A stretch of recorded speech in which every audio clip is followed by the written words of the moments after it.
All right, looks like we are live, and I want to welcome everybody to Standing for Truth.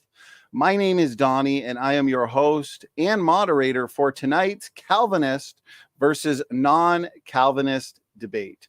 It is a privilege to have two experienced debaters, C.J. Cox from the Synagogue and John Crawford. Both of these brothers in the Lord, they have had many debates at this point. And I know many debates specifically on this channel as well. And so it really is great to have CJ and John back here with us to engage specifically the question of the problem of evil. So the question we are debating is, what is the best response to the problem of evil? And I am thrilled to see what our guests tonight are going to bring to the table on this Saturday night showdown. And so why don't we get acquainted? Gentlemen, kind of get to know you guys a little bit, break the ice. John, why don't we start with you? Been a little while since you've been here. The last time you were here was for the great baptism debate. And so it's great to have you back. John, how have you been? And a little bit about yourself. I've been doing great, Donny. Hope you have. Yeah. Absolutely. Yeah. I've been doing good, staying busy. And I run a YouTube channel called Point of Defense. It's an apologetics YouTube page. And I do a lot of debates on there, free grace debates. You mentioned the baptismal regeneration debate. And so this is my first, I guess, official Calvinistic debate, at least online anyway. I debate with a lot of Calvinists on the side on Facebook. So those don't always go as well. So it's good that we can do this here out in the open. It's really exciting. And this topic is one that's very interested in, that I'm interested in as well, the problem of evil. So it makes for a great topic. Amen. Amen. Excellent topic. You know, we've hosted, I think, about 360 debates now on all sorts of topics. Where does time go? And we've had many debates on topics related to this, but I don't think we've actually debated this specific question. What is the best response to the problem of evil? CJ, you've debated Dr. Leighton Flowers here on this channel in the past on a similar topic, but again, I don't think it was on this specific question. So I think this is going to be great. I'm looking forward to sitting back and listening to what you both are going to bring to the table. I know you both have studied this topic intensely, and it's definitely a lot more fun, right, John, to engage this topic in the debate octagon than on Facebook. Yeah. And so I think this, I think this is yeah, definitely. Okay, well, this is going to be great. CJ, last time you were here was not too long ago. You have been here many times. You've got a debate coming up as well on the first week of October. So something a little different. The Great Exodus debate. And so you'll be debating Grayson from Based Theory. And so I think this is going to be a lot of fun as well. So CJ, how have you been? And a little bit about yourself. Absolutely. And thank you very much for that. I think first off, I've been doing very well, and thank you very much. I hope you're doing well also. For those who don't know, my name is CJ Cox, and I run the YouTube channel, The Synagogue, where we do a apologetics/theology podcast titled Apologetics, as well as a video blog titled Breakfast Tea, and we will be posting very soon more standard YouTube videos, edited and shorter and all that other kind of stuff. The purpose of the channel is to defend the gospel as well as to study it. So we do both theology and apologetics, specifically from a Reformed fundamentalist perspective.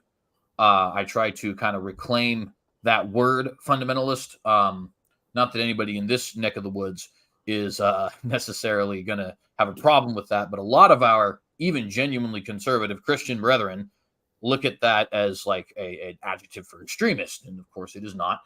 The fundamentalists are the reason why we're all here today defending the gospel the way we are. What I mean by that is they are the guys who, back when the modernist controversy broke out, were saying, no. Genesis says what it says. Exodus says what it says. The gospel says what it says. Revelation says what it says. And they're, in the same way that the early Baptists or the early Protestants or, people look at the church fathers, all that are our sort of spiritual ancestors. They are as well for those of us who are taking Scripture seriously. So I like to reclaim that title. But anyways, that's mostly what we do over there. And recently just did a great conversation last night. I think the last time I debated on this channel was, what were we discussing?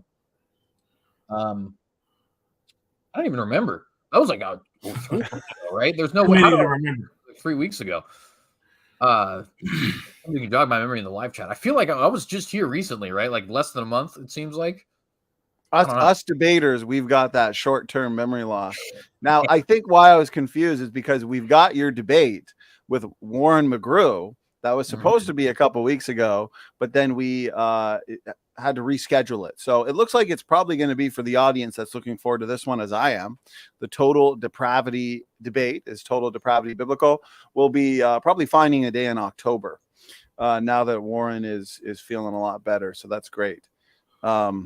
So I think that might be why we're a little confused. Before that, I know you debated Charles. I think it was the great James 2 debate. But yeah, it's definitely not your first rodeo. Not your first rodeo either, John Crawford. And to the audience, if you want to see more from CJ, you want to see more from John Crawford, I do have their relevant links in the description box for people to check out. CJ, I feel like I might have cut you off in the middle of your intro. Was there anything else you wanted to? Oh no, you're totally fine. The only thing I was doing there was just trying to jog my memory as to what exactly that last debate I did was. I part of me wants to say it was the Kelly Powers one, but I feel like I've been here since then. But I don't know. I'll remember it at some point randomly in the middle of John's opening statement and just eureka. You know, yeah, and you have my permission to interrupt John in the middle of his opening statement to let us know what you're but only for that. It's okay, I've got notes, so it's all good. Okay, gentlemen. Well, fantastic introductions. I appreciate you both giving us your time for this debate on a Saturday night. And so this is one of our Saturday night showdowns. It's debate night on Standing for Truth. So, okay, I'm going to go over the format real quick for tonight's debate. It's a little bit of formal, a little bit of informal. And so what we're going to have is 15-minute opening statements, followed by an 8-minute uninterrupted rebuttal. And then we're going to have a 50-minute discussion period. So rather than a strict cross-exam, it's going to be more of a free-flowing discussion where CJ and John can bring up relevant points to discuss.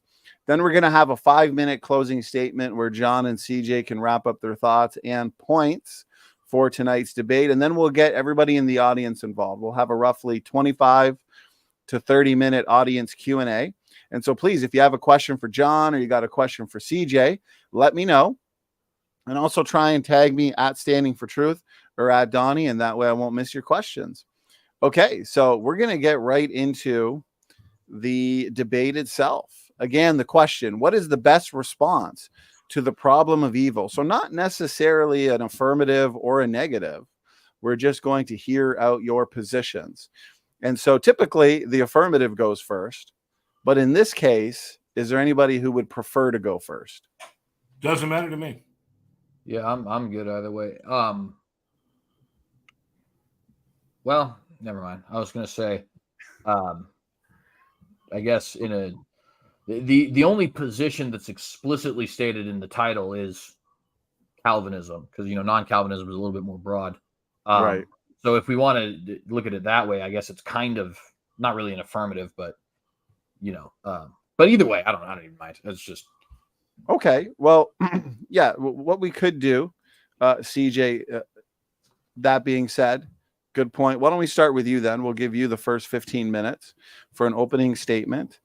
And I know how fast these opening statements go by. So I'll give you a 1-minute warning when you hit the 14-minute mark. And that way you'll know to start winding things down. So CJ, whenever you're ready, please let me know. And the floor is yours. Absolutely. And thank you very much. And just so you know, I will probably be sharing my screen at some point. Sure. But not right now. All right, so shalom, saints, and blessings to you all in the name of our Lord and Savior, Jesus Christ. I would like to thank Reverend Crawford for participating in this debate with me. as well as the audience for their participation in listening to our dialogue here tonight, as well as, of course, our brother Donny for hosting the conversation that we're having tonight. Of course, none of this would be able to happen without his hosting. So I just want to give my appreciations to all of you guys before we start. We are being asked the thesis question today. What is the better, who has rather the better answer to the problem of evil, the Calvinist position or the non-Calvinist position? And which particular non-Calvinist position will you have to, I guess, wait and see for the opening statement of our interlocutor here today. And I will be arguing that the Calvinist position is, in fact, the best answer for the problem of evil. I believe it is the best answer in at least 3 different ways. Number 1, I believe it is the most biblical answer. Number 2, I believe it is the most philosophically coherent and logically coherent answer, which philosophically, logically, you could kind of interchange those, I guess. And number 3, I believe it is the most emotionally satisfying answer. So I want to be defending all 3 of those positions here in the dialogue today. So before I get into why I think that is, let me actually illuminate to you guys what I believe the Calvinist answer to this position is. So many of you may be aware that the Calvinist position is that everything is predetermined, at least in some capacity, right? The Westminster Confession, the Westminster Confession, I think, does a very good job of explaining what we mean by this in its 3rd chapter when it says, God from all eternity did, by the most wise and holy counsel of his own will, freely and unchangeably ordain whatsoever comes to pass. Yet so, as thereby neither is God the author of sin, nor is violence offered to the will of the creatures, nor is the liberty or contingency of second causes taken away, but rather established. And so what our affirmation is, as you hear here, is that everything is predestined. God has foreordained absolutely every single thing that has come to pass, and that does include the evil things, but that he has managed to do so in his great power in such a way that our free will is actually not taken away. And this is why we say compatibilism rather than a hard determinism where free will and determinism are in fact not compatible with each other. So the question immediately arises, why would we take the position that God has ordained not just some things, not just good things or neutral things, but even evil things? Why would we claim that God has decreed evil things, and how does this suffice as a legitimate answer to the problem of evil? And to speak the problem of evil in its most robust form, for those who may not actually be aware, the problem of evil is essentially the question of, if God is an omnipotent and omniscient and omnibenevolent, which means a being of supreme goodness, being, if he is all these things, right? Why does evil exist? And this was famously brought up by Epicurus when he says, God exists. He is omnipotent, omnibenevolent, and omniscient. An omnipotent being has the power to prevent that evil from coming into existence. An omnibenevolent being would want to prevent all evils.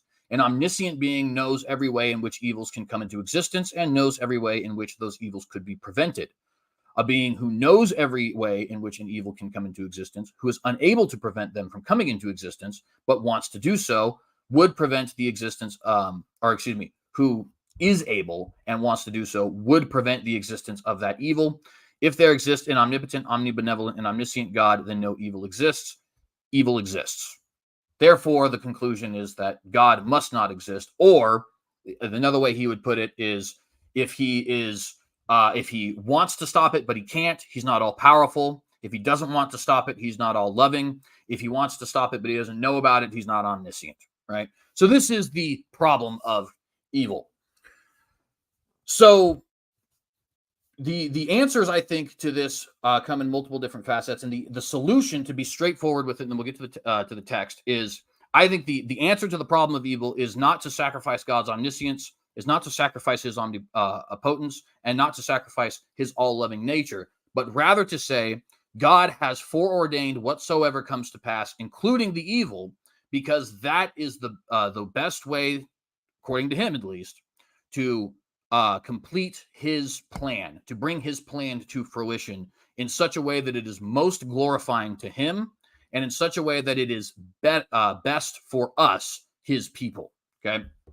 So why does evil exist? Because the existence of evil ultimately leads to the timeline that is most glorifying to God, and to the timeline that is most beneficial for God's people.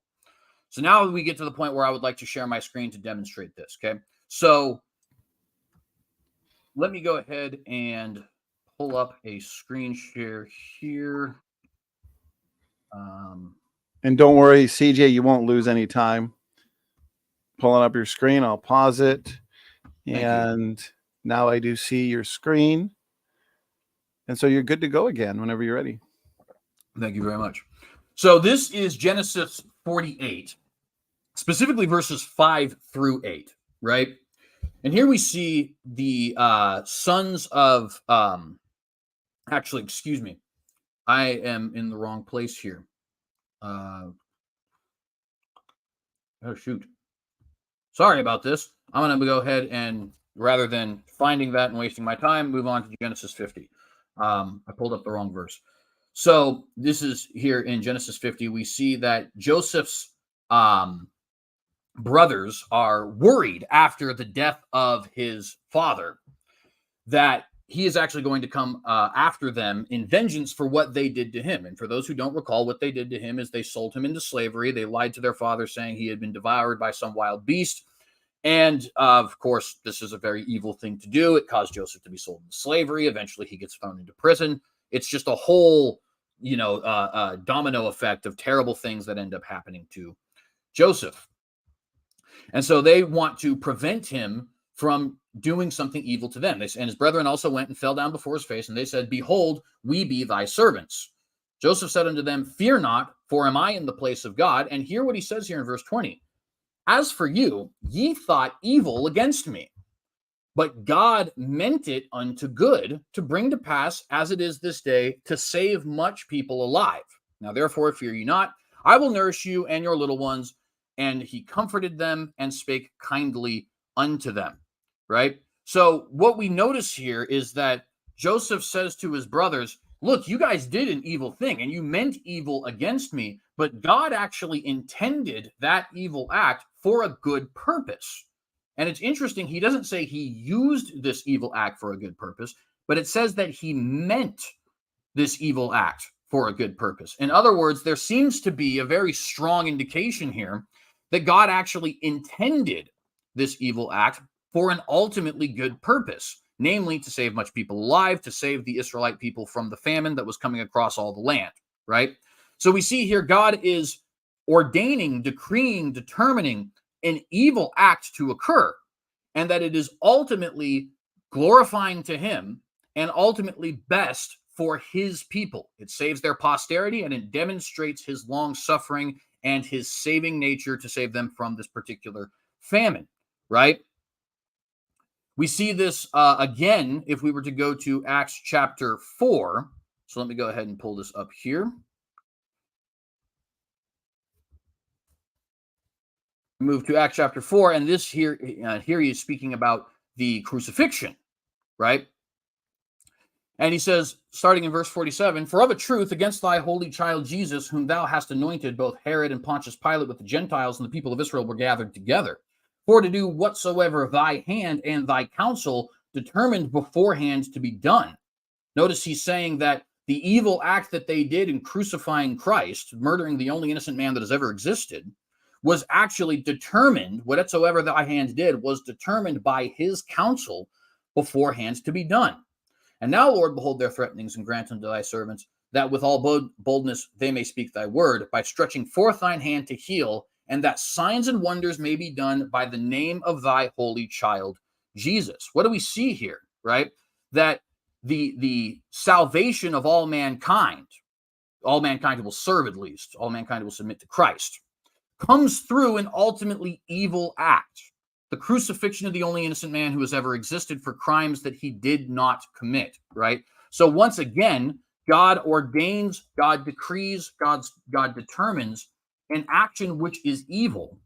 And that action ultimately brings him maximum self-glorification and brings his people salvation that they would not otherwise have received via the atonement on the cross. And this is another example I'd like to give here in Exodus chapter 7.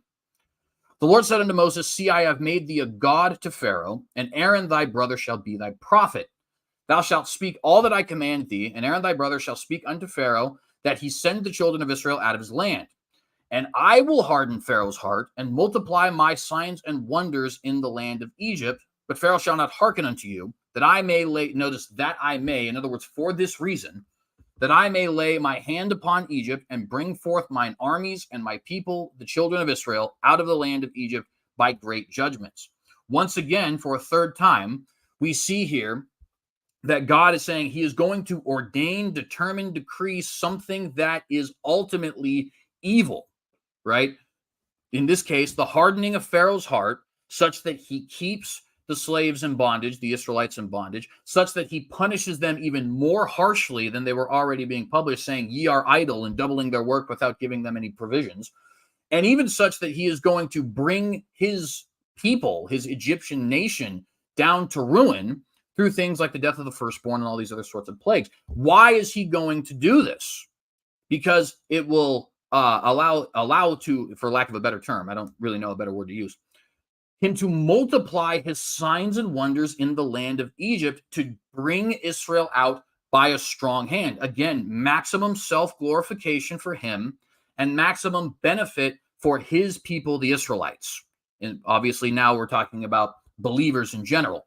But nevertheless, we see God is ordaining evil things, and he's ultimately ordaining these evil things because ultimately they are good. God only wills good. He uses evil means to accomplish that maximum good, right? There's numerous other places we can go to demonstrate this. Proverbs 16:4, the Lord has made all, meaning every single thing, for himself, yes, even the wicked, for the day of doom.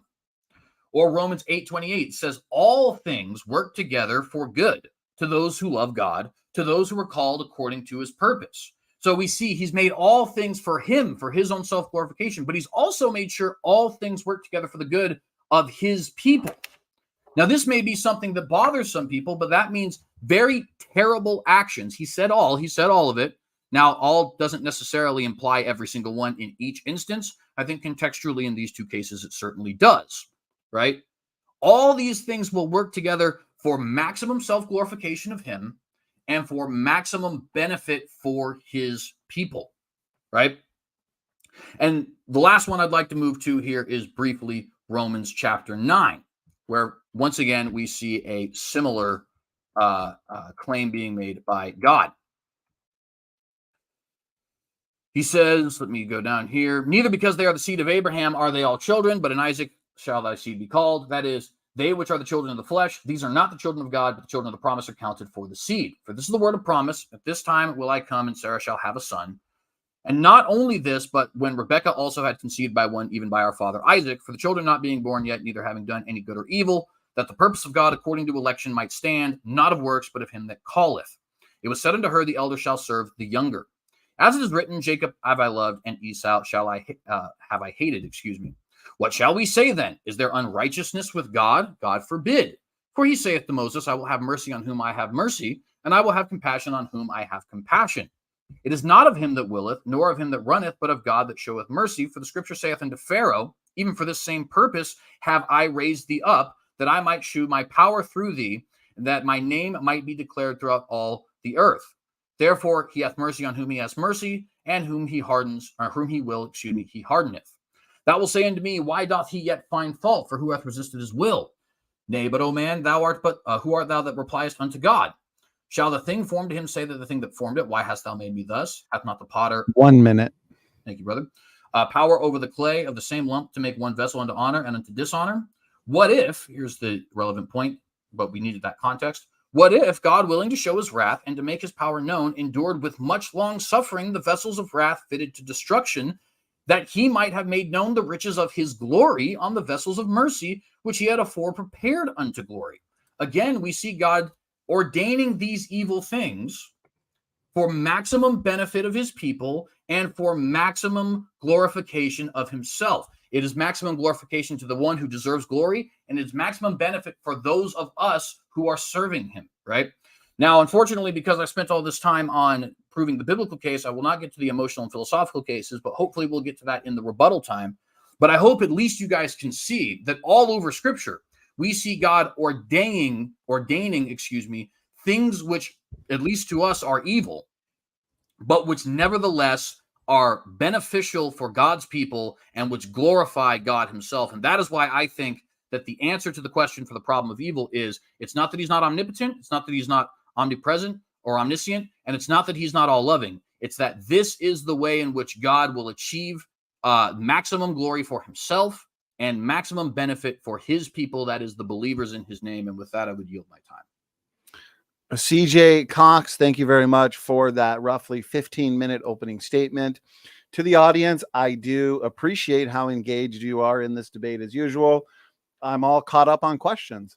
So again, we will be having an audience Q&A. Please make sure to tag me with your questions as you are doing, and I'll save them as they come in. Okay, we're moving into opening statement number 2.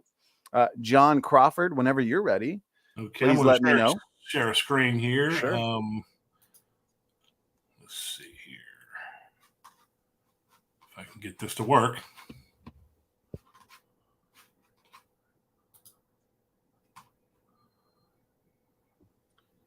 As you're sharing screen, John, I will remind the audience we will be back here next week, as we've been consistently doing our best to give you about 5 events a week.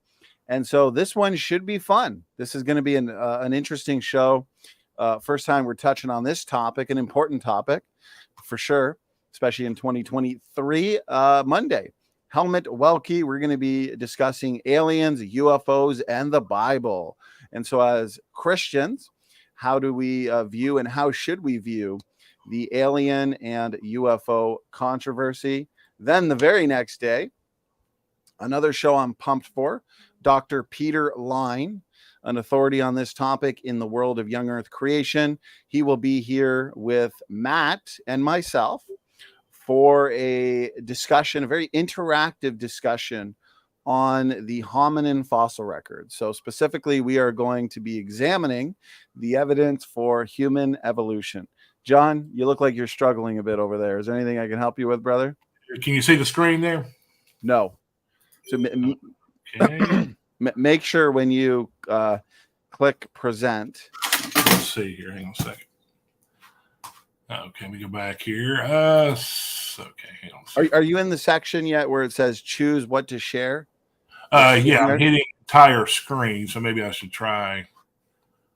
No, that's right. Click entire screen. You'll see a mini box underneath entire screen. Mm-hmm. Click that box, and when you click it, the bottom right-hand corner, you'll see. Okay, I see it. Looks like we're good to go. All right, let's try it again here. How's that? Looks great. Looks great, brother. I think we're good to go. All right, John, the floor is yours. Go ahead. We're talking about the problem of evil. There are basically 2 views, and we'll get into that. But first, let's talk about what a theodicy is. A theodicy basically is the attempt to justify the actions of God, especially as it explains the reality of evil. Now, the 2 views we're debating tonight on theodicy are the 2 views. And of course, you've heard CJ's. His view is God's sovereign decree that all things, including moral evil, come to pass by the sovereign and unchangeable decree of God, by which he determined with himself whatever he wished to happen with regard to everyone. And then God's foreordination is the reason all things come to pass, including evil thoughts, actions, and deeds. I'm arguing against that. I'm arguing for a free will theodicy. God permits evil. God created humanity with the ability to make free moral choices, free will, which allowed for or permitted evil to enter into the world. Now, we need to define what evil is. Now, here's how some different philosophers, theologians define it. Evil is a departure from the way things ought to be. If an act or event is evil, it's because it diverges from God's intention or purpose. When good that should be in something is not in that something, that's evil. For example, health ought to be in a human body, but sometimes people get cancer. that can be considered to be evil. Hearing ought to be in an ear, but sometimes people go deaf. That's considered to be evil. Norman Geisler says evil basically is a lack or corruption of a good thing. Augustine defines it this way: evil is a real lack, a privation, the absence or corruption of a good thing. And so, and also the Westminster Dictionary of Theological Terms defines evil as that which opposes the will of God. So how can he decree it if it opposes his very will? What is evil like? Evil is like a wound in the arm. Wounds only exist in good things like an arm. The wound does not exist within itself. It exists only in something else as a corruption of it. It's evil's like rot to a tree. The rottenness exists only in the tree. Rot exists in the tree as a corruption of the tree. It's like rust to a car. Rust is a corruption of a good thing. Rust is real and a lack of a good thing. You can even say this: moth holes in wool. Moths can corrupt a woolen sweater, but holes do not exist in themselves. They only exist in other things. Evil is a real corruption of something else. In this case, it's the sweater here. And there are two kinds of evil. There are moral evils and natural physical evils. Moral evils basically are evils committed by free moral agents. Examples: war, crime, cruelty, discrimination, slavery, suicide, bombings, school shootings, church shootings. God didn't decree all that. There's natural physical evils: hurricanes, floods, earthquakes, and so forth. Now, you can look right here what some leading Calvinist scholars have said about evil. And CJ would probably affirm these. I'll just read one of them here for time's sake. James White believes that God causes evil. He was asked in a recent debate, when a child is raped, is God responsible, and did he decree that rape? Now listen to this, what he said. His response was yes, because if not, then it's meaningless and purposeless. And though God knew it was going to happen, he created it without a purpose. And God is responsible for the creation of despair. If he didn't, then rape is an element of meaningless evil that has no purpose. I'm telling you, folks, that is Calvinism, and that's just totally false. God did not call somebody to go out here and rape or murder or shoot somebody or all these things, all these horrible things you could think of. John Piper, another Calvinist scholar, affirms that God isn't just managing to turn the evil aspects of our world to good. It's rather that he himself brings about these evil aspects for his glory. Now, that's what CJ said, but evil itself does not glorify God because it's the opposite of God. You can't have God creating evil as an outflow of himself, because God is good. God is not an evil God. Evil is an outflow of man's abuse of free will. So, okay, let's move on here. Okay, next slide. God did not predestine to decree evil, and there's several verses that prove this. Now, I know that CJ mentioned some, and I'll just mention a few, and we probably won't have enough time to get to all of them, but I'll just mention a few of them here. Genesis 1:31, God saw everything that he made, and behold, it was evil? No, it was very good, and the source of good is God. Romans 12:2, and be not conformed to this world, be ye transformed by the renewing of your mind, that you may prove what is that good and acceptable and perfect will of God. So if God had predetermined evil, why instruct believers to be transformed? See, there's no point. 1 John 2:16, for all that is in the world. Now listen, look at this verse carefully. All that is in the world, the lust of the flesh, the lust of the eyes, and the pride of life, which are the same three temptations that Adam and Eve gave into, the same three temptations Jesus himself was tempted with, but of course didn't give in. Notice this, is not of the Father, but is of the world. It's not of God. James 1:13 and 14. Let no man say that when he is tempted, I am tempted of God, for God cannot be tempted with evil, neither tempteth he any man. What's the source of temptation? It's not God. 1 John 1:5. God is light, and in him is no darkness at all. And how about Jeremiah 7:31? And they built the high places of Tophet, which is in the valley of the son of Hinnom, to burn their sons and their daughters in the fire, which I commanded them not, neither it came into my heart. And 2 Chronicles 29:6. I mean, for our fathers have trespassed and done evil in the eyes of the Lord our God. They have forsaken him and have turned their faces away from the dwelling place of the Lord and turned their backs on him. Because God decreed it? No, because they have a free will to choose. They're free moral agents. And therefore, if someone doesn't have a free will to make a free choice, then they're not free to choose to love God or to hate God, to accept God or to reject God. Psalm 34, 13, 14, and 16. Keep your tongue from evil. Well, now, wait a minute. If God decreed it, why is he saying to keep my tongue from it? See? And your lips from speaking deceit. Depart from evil and do what? Good. Seek peace and pursue it. The face of the Lord is against those who do evil. If he decreed it, why is his face against it?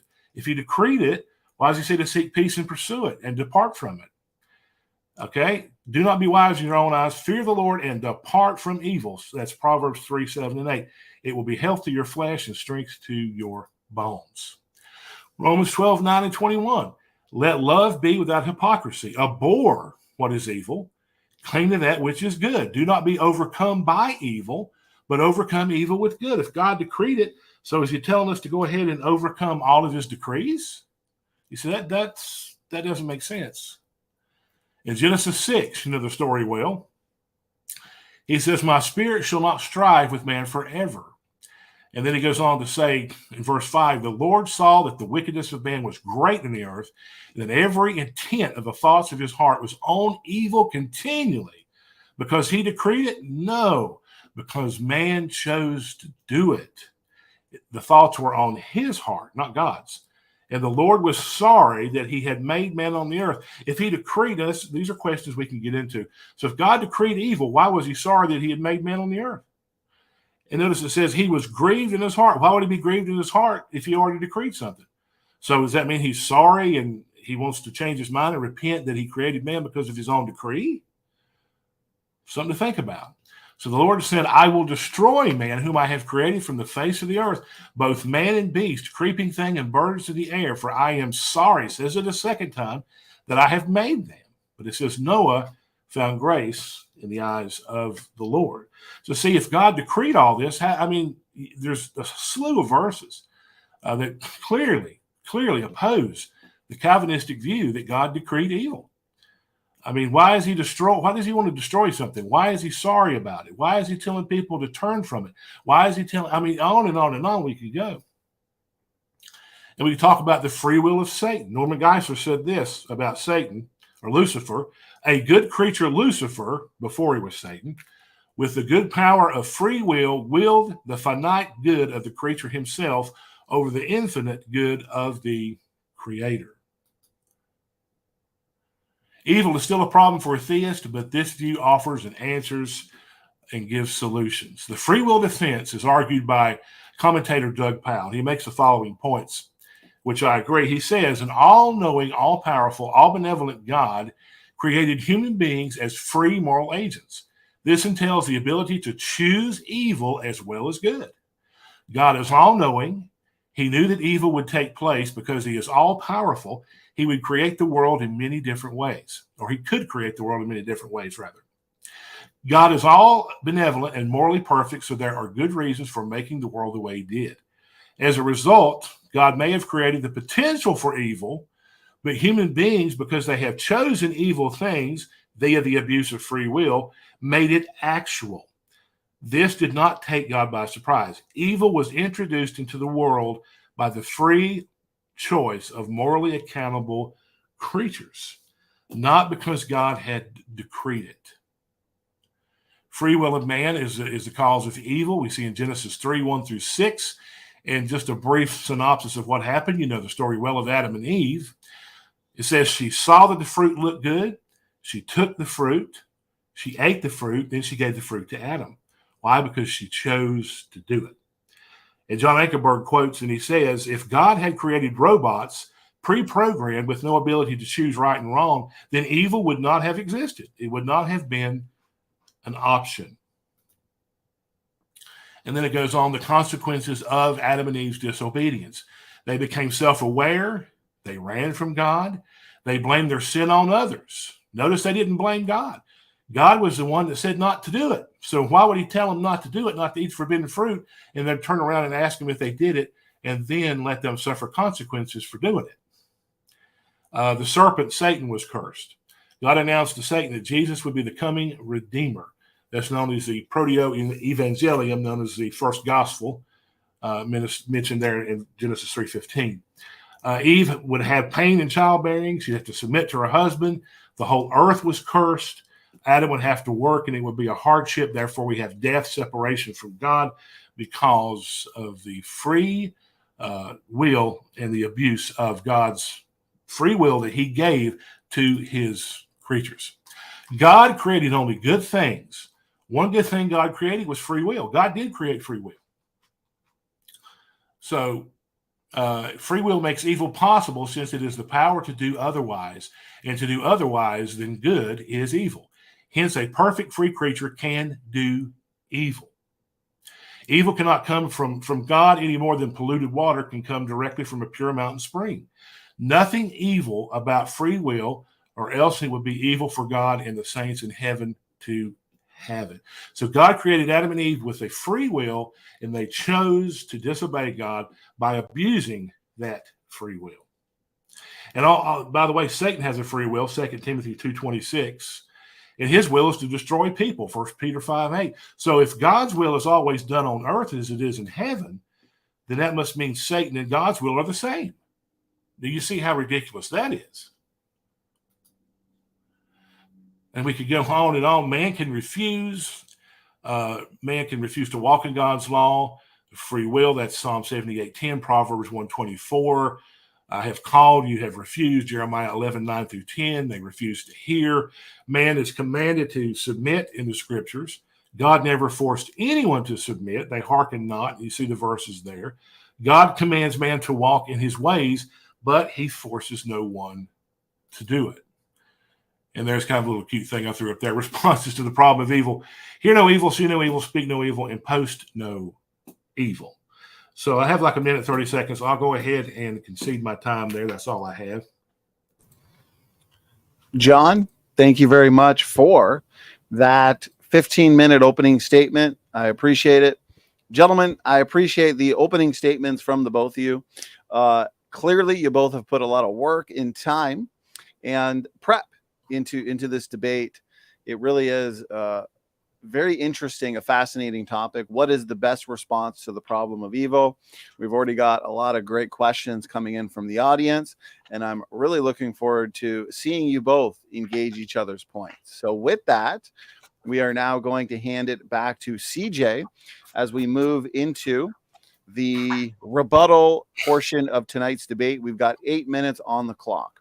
And so again, CJ, I'll give you a 1-minute warning when you reach the 7-minute mark. Let me know when you're ready, and I'll start your timer. All righty, and thank you very much.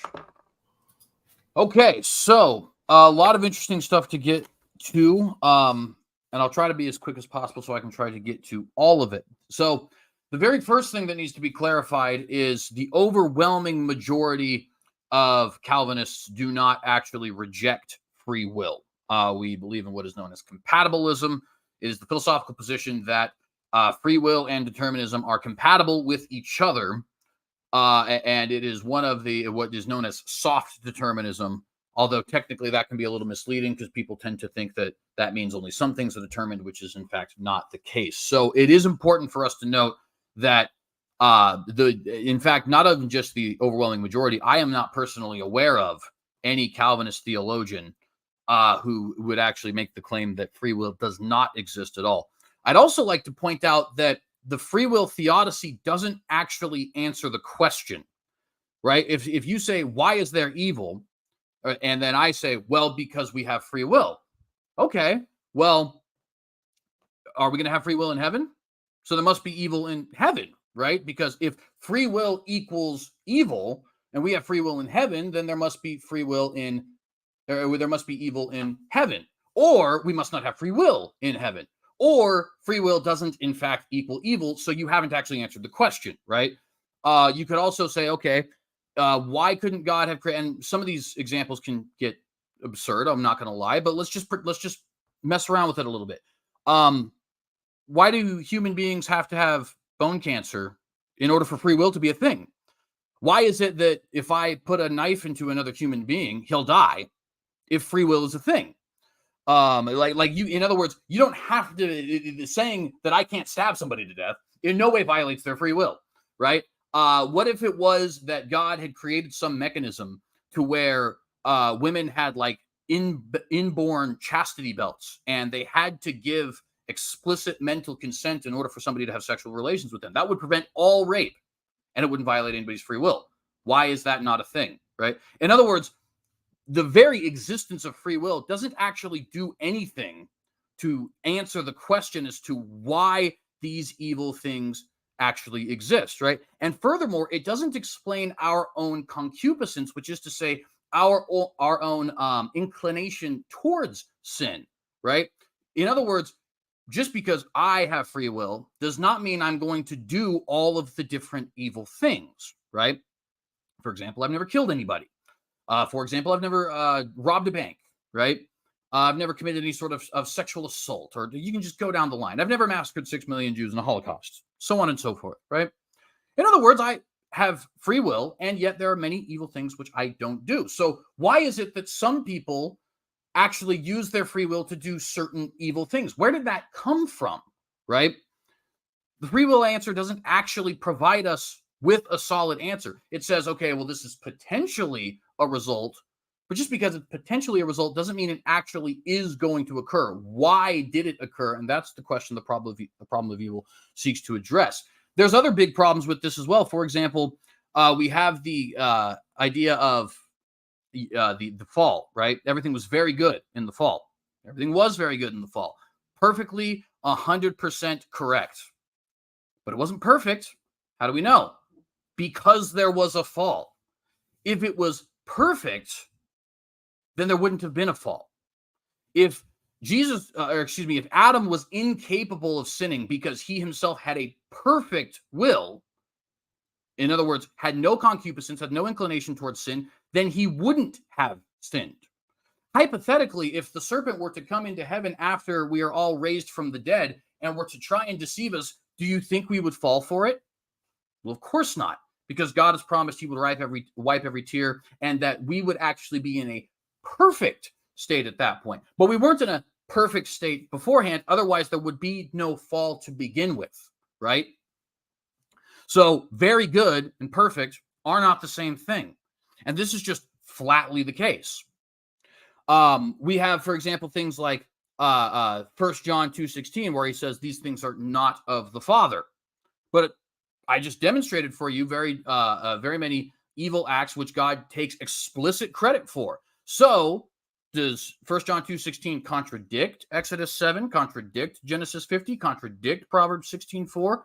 Or is it possible that the interpretation being given is not actually one that is accurate, not actually one that is properly representing what is meant to be communicated? And by the way, just so you know, I think what's meant to be communicated in 1 John 2:16 is basically these things are not those things which God commands for you, right? God has told you not to murder. God has told you not to covet. God has told you to honor your father and mother. Therefore, if you don't honor your father and mother, if you do covet, if you do murder, you are doing things which are contrary to God's revealed will for you. Okay. What's another one I wanted to get here? We have the James says that he doesn't tempt, and James is using that to say specifically that he doesn't tempt us, or as in to say enticing us to sin, right? But he certainly tests. How do we know? Well, read the book of Job. The whole book of Job is about a test in which God not only permits Satan to test Job, but he's actually the one who draws Satan's attention to Job. He says, without Satan having ever said a thing, have you considered my servant Job? Now, why would God say that? He is omniscient. He knows exactly what Satan is going to do if he points out, hey, have you considered my servant Job? And yet he does it anyway. Why? Seems like God is determining something that we might get a little bit queasy about. Or as another example where Genesis 22 just outright says, God tempted, there is used to mean tested, Abraham, telling him to sacrifice his son. Now, was he enticing him to sin, as James is saying? No. And therefore, Genesis and James do not actually contradict each other. But he is certainly testing him, which is another way of communicating that word tempt. So we need to be very clear about what we're saying James communicates. There was the question about why instruct us to transformation. I think that is a misunderstanding of, first off, a misunderstanding of Calvinism.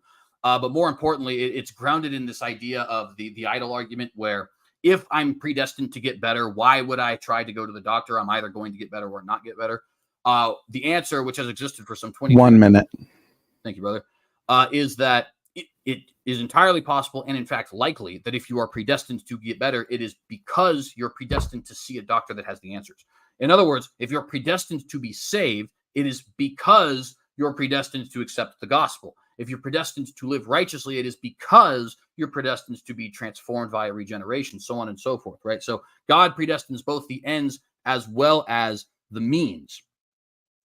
We have things like, why would God be sorry in Genesis chapter 6? And I think this is something it's a very interesting question. It's one that I want to talk about a little bit more during the open discussion.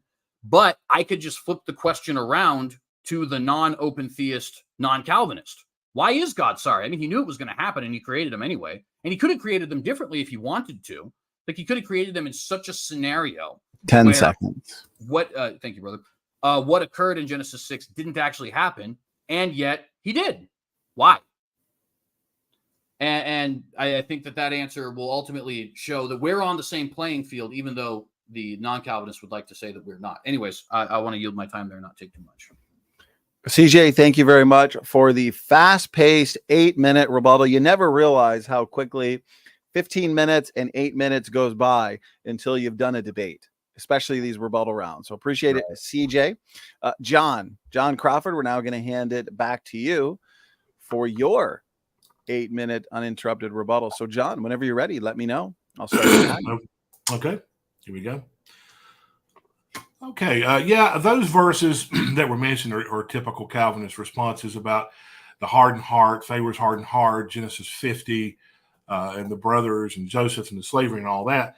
So, and the thing about, and that's all, those are actually, we could even have different discussions just on those scriptures alone because they're so detailed, right? But there's not enough time to hit everything. So I'll just try to hit what I can hit. As far as Joseph and his brothers, God, I believe, works within the context of evil. Okay, it does, but that does not mean he did the evil or he created the evil or he caused the evil. Because as I've demonstrated from scripture, God is good. And then if you take a quote from Richard Dawkins in his book, The God Delusion, he makes a statement. He's an atheist. And he makes this statement about the problem of evil. He says, because the problem of evil is the way it is, and if God exists and he created it, then either A, God is evil himself, or B, doesn't exist at all. Which, of course, we know God exists, right? We could argue that. But they actually have somewhat of a point when they say, well, God must be evil then, because after all, if he decrees evil, then and everything that comes from God is creation from him, then that must mean there's some evil in him, right? I mean, you can see why the atheist would even reason that way. I don't agree with that. I'm just saying that's what they think of it. You can see why they would think that. Something else was mentioned about good not being perfect. I don't know if CJ was implying that I said that. I never said good meant perfect. In fact, I never even gave a definition. Good just means God is good. He is all powerful. He's all knowing. He's ever present. And he's without sin. God himself is. God is perfect, yes. So his creation itself, we know Adam and Eve weren't perfect. It's true. You made the point about them or they wouldn't have sinned. That's true. However, and we can get into a whole discussion about lapsarianism and ultra-lapsarianism and did God decree the fall and all that. But that's another story too, another discussion. But the point of it is, God told Adam and Eve, do not eat of the fruit or you will die the day you should eat of it. Now, of course, we know they didn't die instantly. They began to die physically. And death, basically, in the Bible is separation. So I don't think God would decree Adam and Eve to eat the forbidden fruit so they could die and be separated from him. And another interesting point, when Adam went and hid from God in the garden, God had to go find him. And then Adam could still, he wasn't so depraved that he couldn't hear God's voice still calling out to him, even after he sinned. So I'll just mention that. But certainly God's creation, God created free will. Man did not create it. He predestined that man would have the ability to choose. or else we're a bunch of automatons, or we're like one of those little dolls you pull that say, I love you, like a little pull string, you know. I don't think God made us robots. He made us free moral creatures. And the Bible is explicitly full of examples about how people can choose God, to love God, to hate God, to follow God, or not to follow God. You also mentioned Romans 9. That's a whole other discussion, and that deals, I don't believe, with individuals' election to salvation, but election to service. And there's a lot of other verses along that you mentioned in that as well. And so, but I believe that man basically has, the free will does answer the question, or else you've got to blame God for all the evil in the world, which would prompt people to hate God if he's done all the evil in the world. You got to blame him for 9/11, the Holocaust. You got to blame him for COVID. I mean, you got to blame him for all these things that are evil, and give him credit. So where does that leave the devil? You know? Oh, and you mentioned Job. It never says that God decreed that Satan did those things. He allowed him or permitted him. Permitting evil is not the same with predestining evil. We see many examples where God permitted evil, but that does not mean he predestined it or decreed it. He created the potential for evil, as I mentioned in my opening statement, which means, yes, he did create the forbidden fruit. Why? So he could set up an option for them to choose to eat of it or not to eat of it. So when I talk about free will, I'm not talking about compatibilism as a Calvinist. I'm talking more of a libertarian free will, which means you can choose between one or two options. You could say yes, you could say no. God is not going to force somebody to make a choice. They have that option themselves, or else there's no accountability. Where's the accountability? Where's the responsibility to mankind as being responsible to God if there is no accountability or responsibility? Man is accountable and responsible. I'll also say this, and I hadn't mentioned this in the opening, but I want to mention, we have two key judgments in the Bible, end-time judgments. We have the Great White Throne Judgment mentioned in Revelation chapter 20, which is for lost people that never got saved. We also have the judgment seat of Christ, which is primarily mentioned in 1 Corinthians chapter 3. If God decreed that everybody do evil works or bad works, why would he waste his time trying to judge those people? You see, that doesn't make sense. If he's decreed it all, then man has no free will to choose on their own to choose to do good or to choose to do evil. Choose this day whom you may serve. And on and on. How about the 10 Commandments? You've got the 10 Commandments. God says, thou shalt not commit adultery. Thou shalt not lie. Thou shalt not covet. Don't take the Lord's name in vain. And we see that repeatedly over and over in the Bible, not to do those things.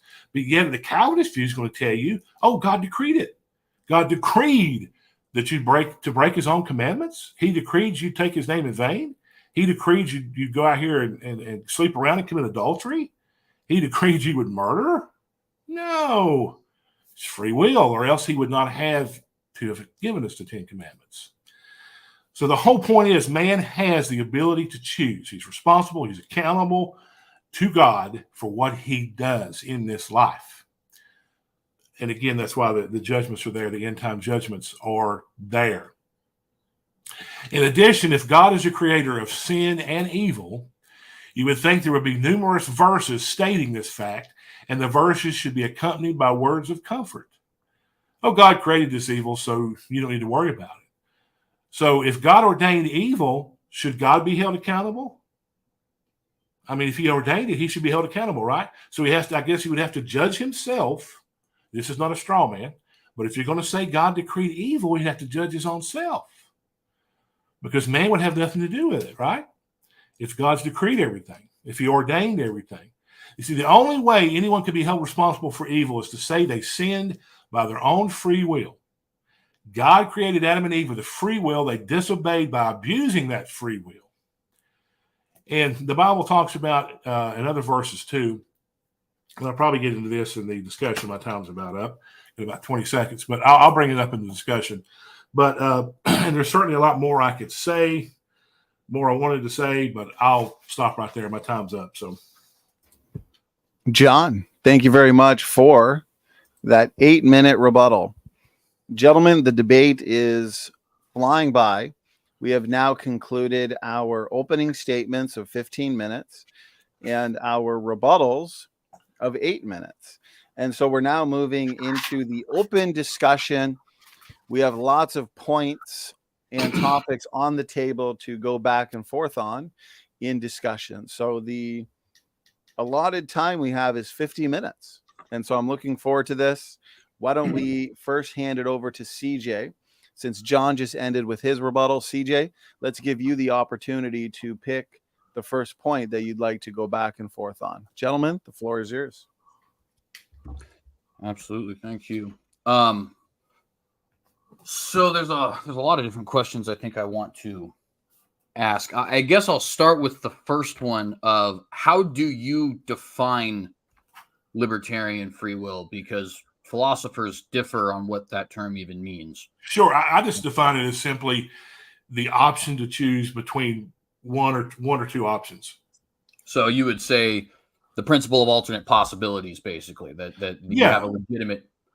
So, yeah, for example, okay, am I going to eat fried chicken today? Yes. Or am I not going to eat mustard greens tomorrow? No. It's just basically you have a choice to say yes or no. So are you aware that there are a good deal of compatibilist philosophers who accept the principle of alternate possibility, and also a good deal of libertarian philosophers who reject it? Yes, I've studied that. Yeah.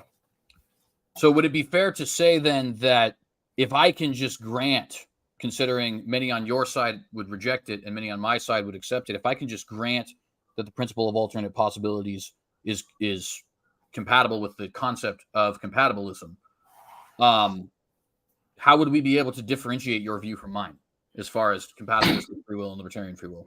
So say that again. Explain what you mean. Elaborate more on that. Yeah. So for let me put some names to it so people know what I'm talking about. So like William Lane Craig would affirm libertarian free will. He does not believe in the principle of alternate possibilities, right? So yeah, because that's okay. Yeah, that's more like open theism. Well, in his case, yeah. He's a Molinist, right? So, and then on the flip side, we also have, I'm losing the name of the gentleman. He's on the Stanford Encyclopedia, but there's another gentleman who is compatibilist who has said that he accepts principle of alternate possibilities. There's many others as well, but I just want to be able to. Let me just pull it up here real quick. So basically my question is, if there are moral philosophers who, so here it is. It's in Stanford Encyclopedia. It says compatibilists will note that causal determinism is no longer the threat to moral responsibility it first appeared to be. That's not actually the quote I want here. Sorry, this is a huge paper. But the point I'm trying to make is basically, if we have guys like William Lane Craig who can reject the principle of alternate possibilities and still claim libertarian free will, and if we have guys on the Stanford Encyclopedia who would accept compatibilism and accept the principle of alternate possibilities, then what actually differentiates your view from mine?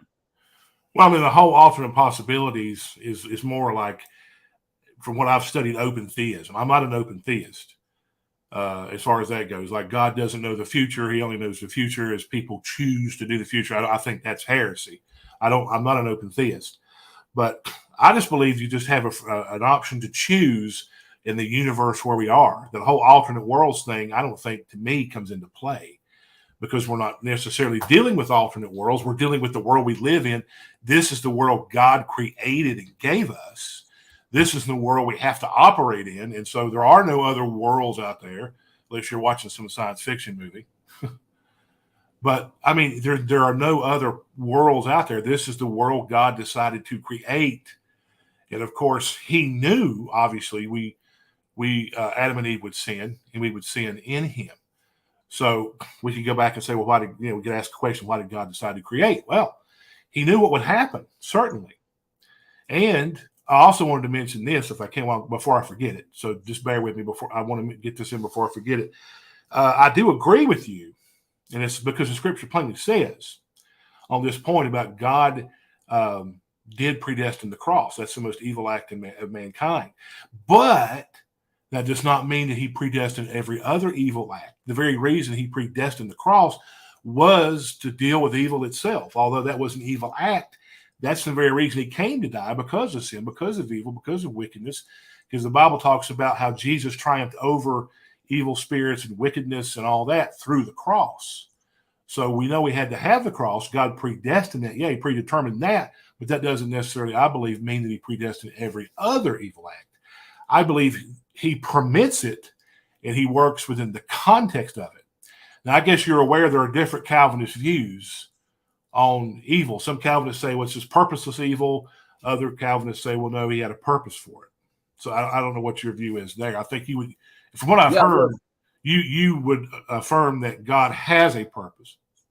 Yeah, absolutely. I don't think anything is purposeless, but I think, if I may, I think we're to a certain extent not getting to the crux of and I don't want to press it too much because I don't want this to be the entire conversation, but the principle of alternate possibilities is not anything that has to do with open theism, although open theists would accept it. It's just simply saying there is an option to do otherwise. Like, you really legitimately could have not showed up to this debate, right? Is basically what the principle of alternate possibilities is saying. But what I'm saying is, being that there is philosophers on either side who both accept and reject that view, it doesn't sound like the acceptance of that view actually defines libertarian free will. Like, it doesn't tell me why I, as a compatibilist, and you as a libertarian, actually have different views, with the sole exception of the obvious, which is that you don't accept determinism and I do, right? But if I can just grant, okay, I think if the principle of alternate possibilities is true, then what argument do we actually have against the Calvinist conception of free will?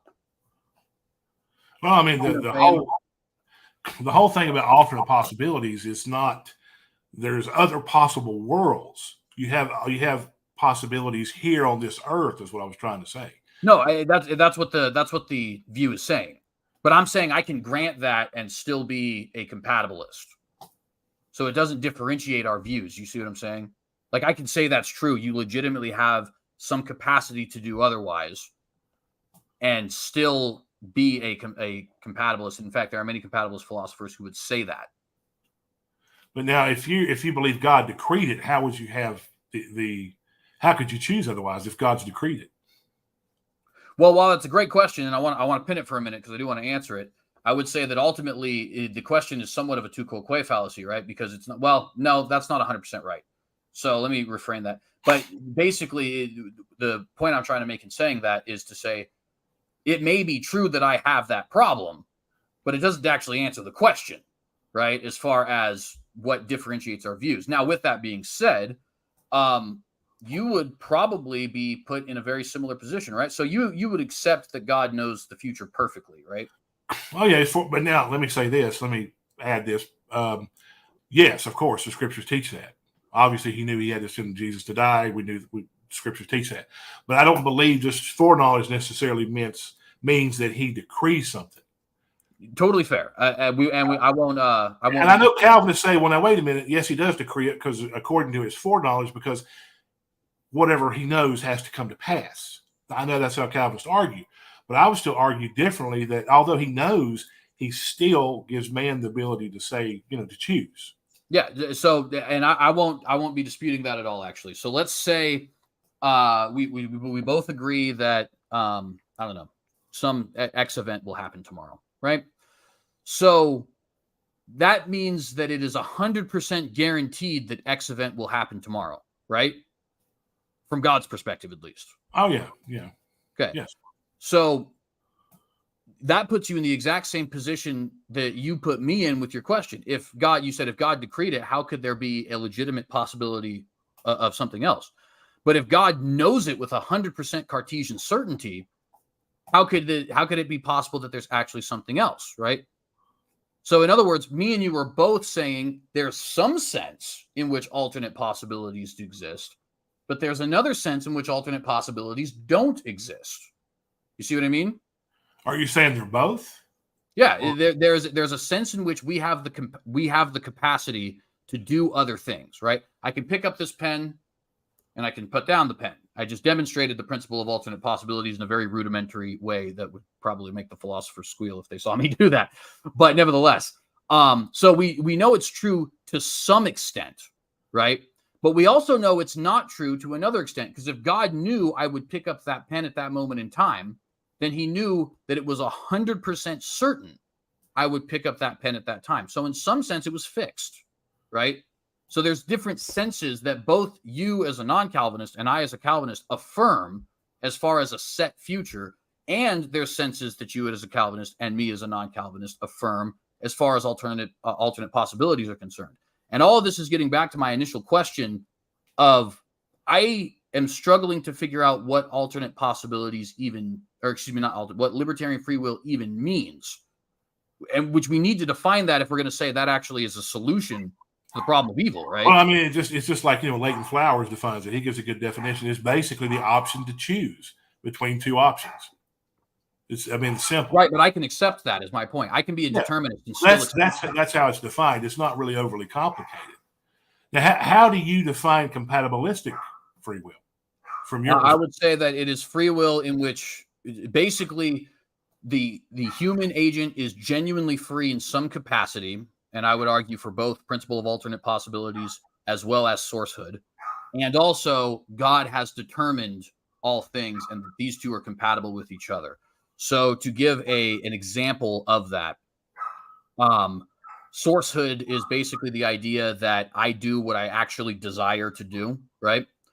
I think that is perfectly compatible with the idea that God has determined all things. And I also think there is some sense in which I am capable of doing other things, in so much as that I have the mental and physical capacity to do those things. But there is also a very real sense in which I can't do other things, in so much as that what is decreed is what will happen, just like you would say what God knows is what will happen, right? So in some sense, you could say that, yeah. Right. So I just don't believe because he knows it, that means he decrees it. And I'm not making that argument, right? Okay. Most Calvinists do. So maybe you're a different type of. I don't want to lump you into all the other Calvinists, because there's different types of Calvinists. So, and I appreciate that. So the reason I'm bringing this up is because even though I think free will doesn't answer the question, even if we just say, okay, it does, the version of free will that you've provided is a version of free will which many Calvinists and even non-Christian compatibilist philosophers would just say, yeah, that we can accept that, actually, right?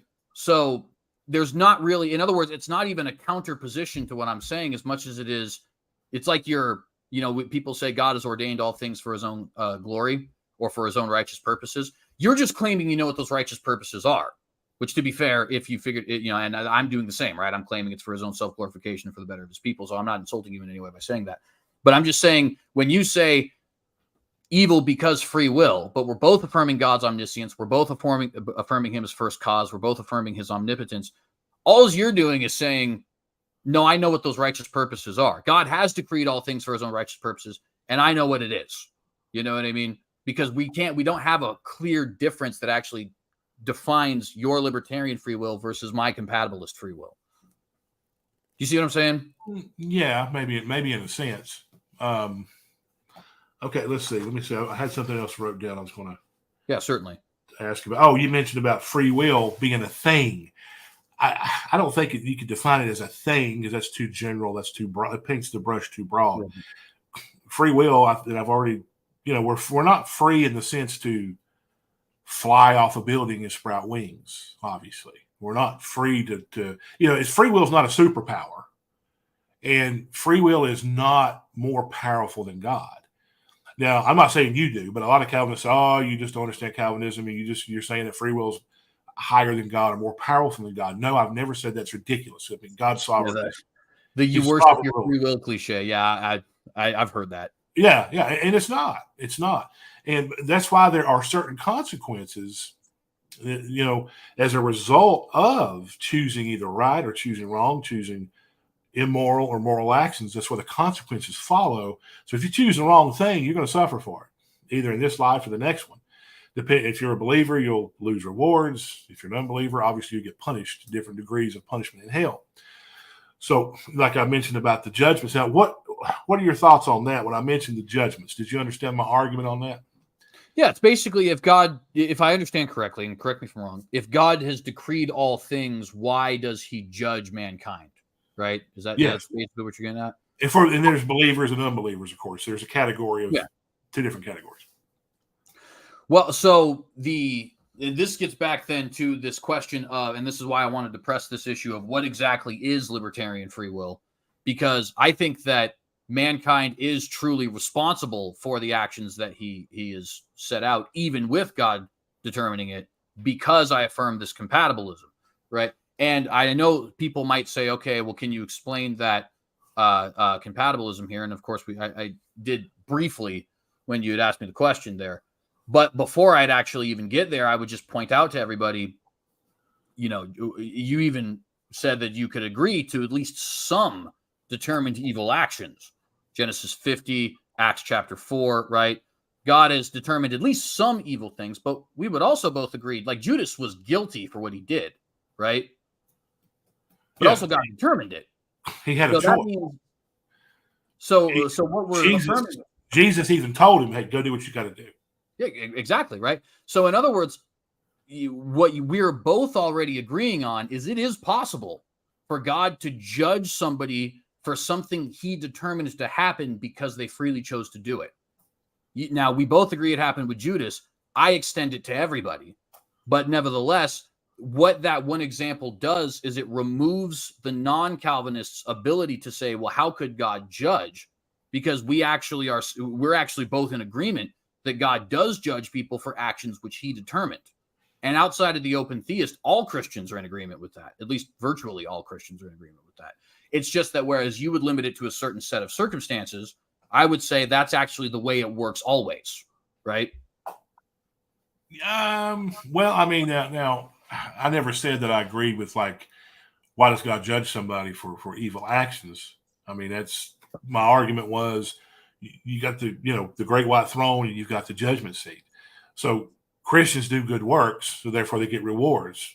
Unbelievers obviously do, well, good and bad works, but they don't get rewards. They get punished for their evil actions. But if God decreed it, if God decreed that they make those choices, then what's the purpose of reward and punishment as a general concept? Yeah, because God has, in his infinite power, has managed to create in such a way that while it is true he decreed those things, it is also true that we freely chose to do those things. Now, this is why I bring up the Judas example, right? God will judge Judas because it is true that Judas freely decided to betray him. But it is also true that Judas was determined to do what he did, right? So, and the reason I'm bringing that up is because this concept of if he's determining it, if he's decreeing it, what's even the point of rewarding and all that? It almost assumes that you can't be rewarded for something which God has determined or punished for something that God has determined. But in that example of Judas, we're both agreeing that God is punishing something that he determined. And there's other examples with that as well. Pharaoh and the brothers, although the brothers don't end up seeing their punishment. So that is really more of an example of God's mercy than anything else. I digress. So then the only difference there is I'm extending that to everything and you're keeping it limited to these one examples. But regardless of that difference, you've officially hamstrung yourself as far as that particular objection, right? Because you've already conceded that's a possibility. God can justly judge somebody and have determined the thing he's justly judging them for. You see what I mean? It depends on the context, but my question was in a general sense, generally speaking.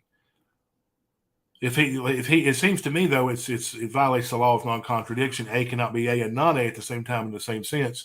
So in other words, it can't be true in the same time in the same sense that God is going to punish sinners in hell for what they've done, what they chose to do, or reward believers if he's already decreed it. That seems like a contradiction. He would be up there saying, okay, John Crawford, you're in heaven now, and I decreed you would get 5 rewards, but yet you chose to do this for these 5 rewards, or you chose to lose these 5 rewards, whatever the case may be. Hopefully I'll get them. But the point is, it seems like God would have to contradict his glory and impugn his own character to literally go against what, if he decreed it, it just seems like a contradiction. Right, but this is why I think it's so important for me to stress the fact that we're already agreeing on this for at least one instance. Because like a logical contradiction, right, like a square circle, right, it can't happen ever. It can't happen even one time because it's a logical contradiction, right? Like you just said, A can't be A and non-A. It's the law of non-contradiction, right? So if even one example exists where God is judging somebody for something he determined or rewarding somebody for something he determined, we can't say it violates the law of non-contradiction anymore because by definition, logical contradictions can't happen. Now, that doesn't prove, I want to be clear here, that doesn't prove that compatibilism is true in every instance, but it does remove the ability of the non-reformed to use this as an objection against the reformed because it's not, you're conceding already that it's not actually a logical contradiction.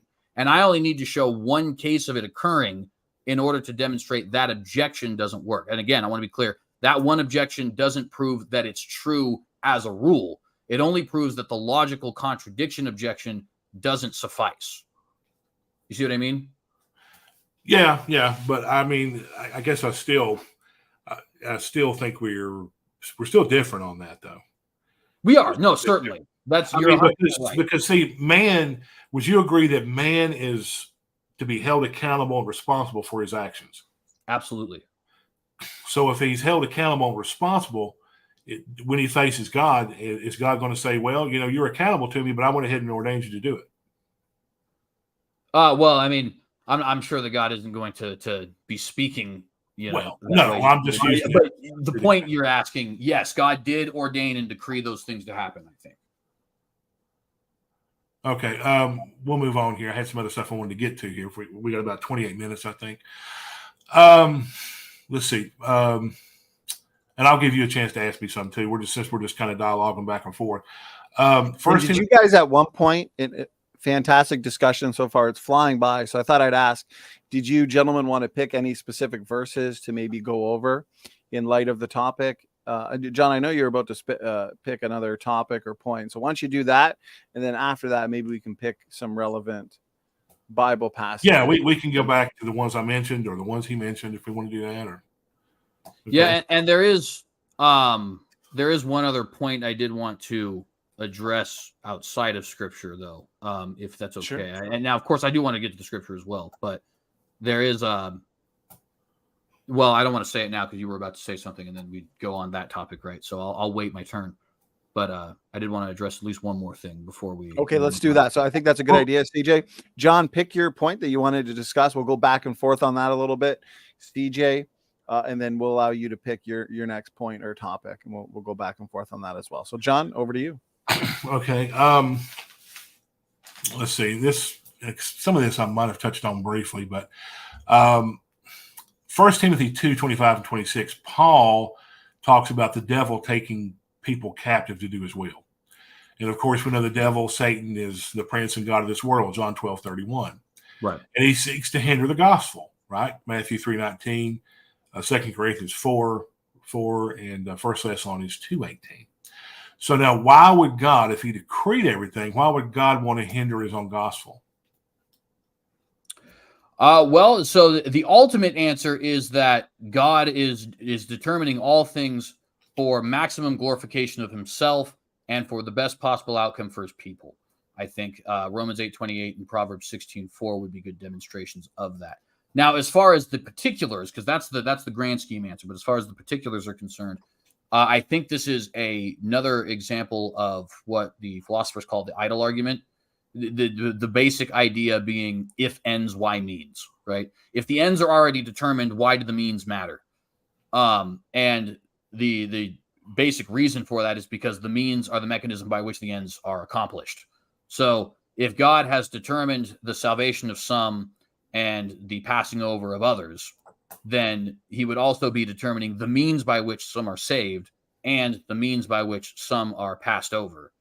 And that is essentially what leads to the ends of being passed over and being saved. Then, of course, there's the secondary element of that, which is not related to the idle argument, which would be, okay, fair, but why would God be ordaining something which is ultimately against the gospel he's preaching or against people serving him or things like that, right? And for that, I would just go back to the previous point I had mentioned, where God has said he has made all things for himself. And it's interesting, Proverbs 16:4, it doesn't just say he made all for himself. It specifies even the wicked for the day of destruction, right? So he's made the wicked for himself, for his own holy purposes. And he's even said for the day of destruction, right? And then in Romans 8:28, he's also said all things work together for good. They're all building up for good, specifically for those who are called according to his purposes, right? So ultimately, everything that God has ordained is for maximum self-glorification of him, as well as for maximum benefit of his people, the maximum benefit of his people, right? Which is why I think this is a sufficient, not just a sufficient, I think it's the best answer against the problem of evil. Why do evil things happen? Because ultimately, God is bringing maximum glorification to himself, and this is the means by which he's doing it. And he's bringing and this is the part that I think people need to point out, because I brought up how I thought this was also emotionally the best answer as well, right? He's also bringing maximum benefit to us. All things work together for good for those who are called according to his purpose. That means all of those terrible things that we think of, wow, did God ordain this, that, and the third? It seems so evil. Yes, because it works together for the good of not just his own self-glorification, but you and I as believers and the whole church body proper, right? And I think on the other side of eternity, we're going to be able to see that very clearly. Okay, of course, I know where you're coming from. I understand your arguments, but of course, I would still see it differently. Right. So let's see. So now, do you believe, you agree that God made everything good, correct? Genesis 1:4. Yeah, certainly. 12 and 31, it says God made everything good. So now, is evil a good thing? No. So if it says he made everything good and evil's not a good thing, isn't that a contradiction? Well, I can certainly say I can see what you mean, and I even can say, yeah, it kind of sounds like it. I think the issue with it, though, is that it's not really, how do I put this? Neither one of us can actually get out of that problem, I think. In fact, I don't think anybody can really get out of that problem, because, so there's this, are you familiar with the concept of concupiscence? No, I'm not familiar with it. Okay. I will just break it down in the simplest way. Basically, it's the natural inclination to sin, right? Humans are concupiscent, meaning that we have a natural inclination towards sin, right? So that is something internal within us, right? And it's something which Jesus Christ himself lacks. We actually see this in Hebrews, where it says, he's made every way like us except for sin. So he doesn't have that natural inclination towards sin like we do, right? Adam and Eve, it appears, and Lucifer for that matter, and the angels that go with him for that matter, did have that natural inclination towards sin. Which means even though God tells us this is very good, the fact that we can see that it's not perfect, there's some deficiencies, and at least one of those deficiencies that I think we can see is that they are concupiscent beings. They do actually have a natural inclination towards sin. And one of the ways that we can see this, like I said earlier, I mean, hypothetically, this would never happen. But hypothetically, if the snake was in heaven, in the new earth, right, trying to deceive mankind, we would say, sorry, I don't believe you. I believe God, right? Because God is at that point, and correct me if you think I'm wrong on this, but God has regenerated us at that point to such an extent that we are fundamentally different in our personality and our wants and our desires, right? So it's not possible for us to fall in heaven. It's not possible for there to be sin in heaven, because we don't even have an inclination towards sin in heaven. God has destroyed all that, right? So there is, even though God says he creates it very good, there's something deficient about that. If there wasn't, there's no way we could have had any fall in the first place, right? And that's not just a problem for me. That's a problem for any Christian, because I guess it's not a problem for the theistic evolutionist, because they don't really take Genesis to mean anything anyways. But for those of us who are for those of us who are actually taking Genesis seriously, that's a problem all of us have to face. God said he created it very good, and yet there was fall. And this actually gets to the question I wanted to ask you when I was just saying there's one other question I wanted to ask. I don't see how free will actually, and the question is basically how does free will answer how does free will answer the problem of evil?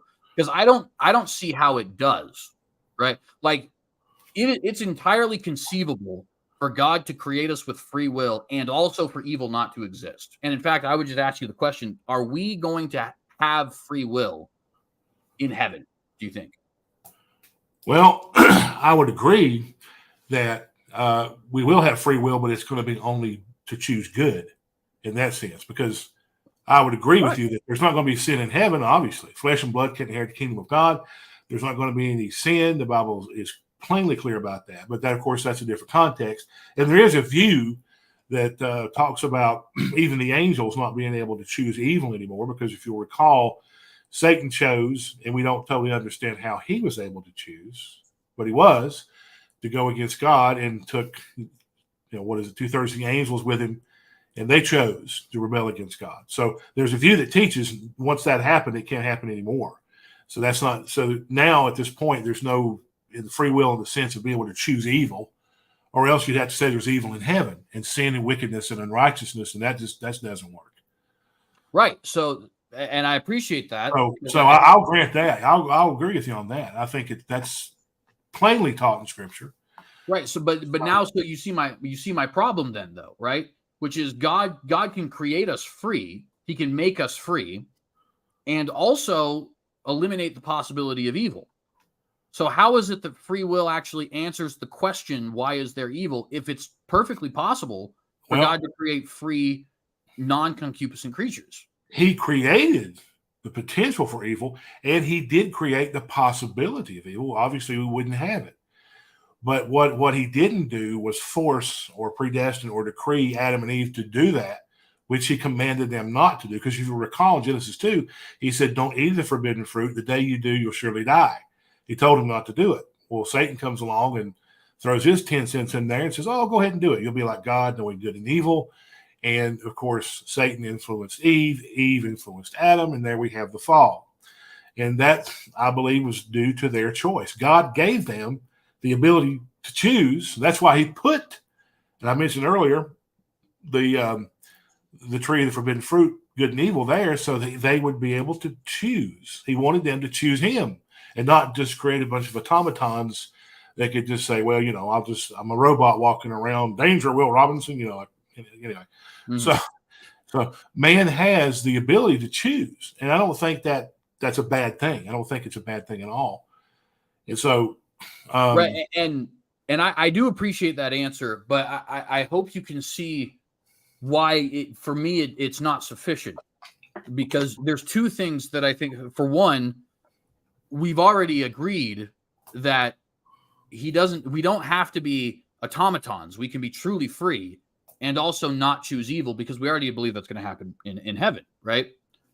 But secondly, you've now said, well, yeah, but God placed them in a situation where he was opening the possibility for this. But we can take that further. He's not just placing them in the situation. He actually knows what's going to happen. Right? Think about that. We've already affirmed that. Yeah. Right. Exactly. So you and I, even though I don't know if you would affirm this verbally, but we're actually saying both that God has determined evil things. He created a being that was free, but also not just simply free, but free to choose evil things. Then he put them in a situation where he knew they would do evil things, and he didn't intervene to stop it. Right? So like God creates the garden, he creates the tree, he creates the serpent, he puts them all together, and then he puts Adam and Eve in there, and then he gives Adam and Eve the capacity to choose that tree of knowledge of good and evil, right? So it sounds to me that the position you're saying, it just can't hold water, right? And I'm not saying that to be disrespectful. I actually very much appreciate the conversation we're having here, but it's just like that it doesn't answer the question. We're saying, well, free will, but we're going to have free will in heaven, and yet we're not going to be sinning. And God could have created us with free will and not concupiscent, but he didn't. And even if he did, he didn't have to put the tree of knowledge of good and evil there, but he did. So how does free will actually solve the problem? Well, again, it goes back to what I've been saying the whole time. Man has the ability to choose. When he chooses and goes against God, and obviously God says he hates that. He gets angry at that. So because man chooses to go against him, and man can do that. But if you look at it from the Calvinist perspective, God's decreed it, so it's all good. And that's what's not sufficient to me, because just because God permits Satan, permitted Adam and Eve, and permitted the tree to be there, and because he created the potential, does not mean he created the problem of evil. In other words, he didn't cause, he caused the fact that they had free will, but he did not cause the act of their free will. Yeah, so honestly, to me, it just kind of sounds like you're saying the same thing I am with a little bit of a twist, which to an extent, I guess, is not even too big of a problem, right? I'd almost say, well, welcome home, brother. But no, not quite. But so let me give an analogy, and I wanted to pose it as a question. Let's say I'm in a little tiny room here, right?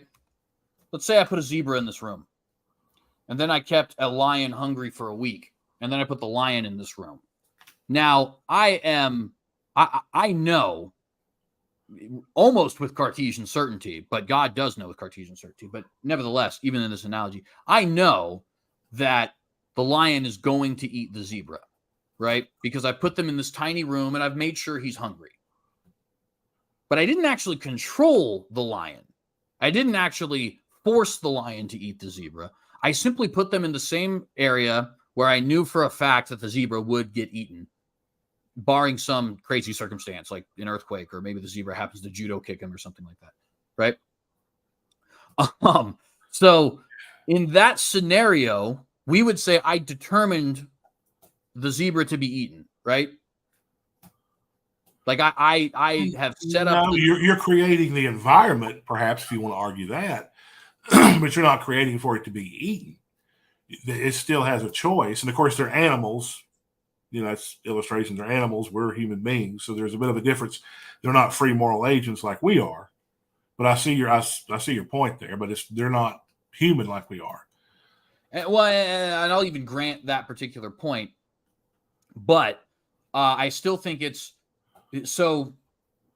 And correct me if I'm wrong here, but if you're saying, okay, so God has set up the environment where he knows he's going to get option A with 100% certainty, and he could have set up the environment in another way, you would not call that determinism, but you're willing to say he did that. You're willing to say he set up the situation in such a way that precisely what he knew would happen would in fact happen, and he could have set it up another way. Is that fair? Yeah, that's a fair assessment. But he did not determine their actions. That's my whole point. Yeah, so he didn't cause them. He didn't say, Adam and Eve, go ahead and sin because I decreed it, or else he wouldn't have told them not to do it. And in fact, if you take the 10 Commandments, the thou shalt nots, I mentioned this earlier, again, and I can pose this as a question: why would he give us the 10 Commandments and tell us not to do stuff if he's already decreed it? So that seems a contradiction to me. That doesn't seem sufficient.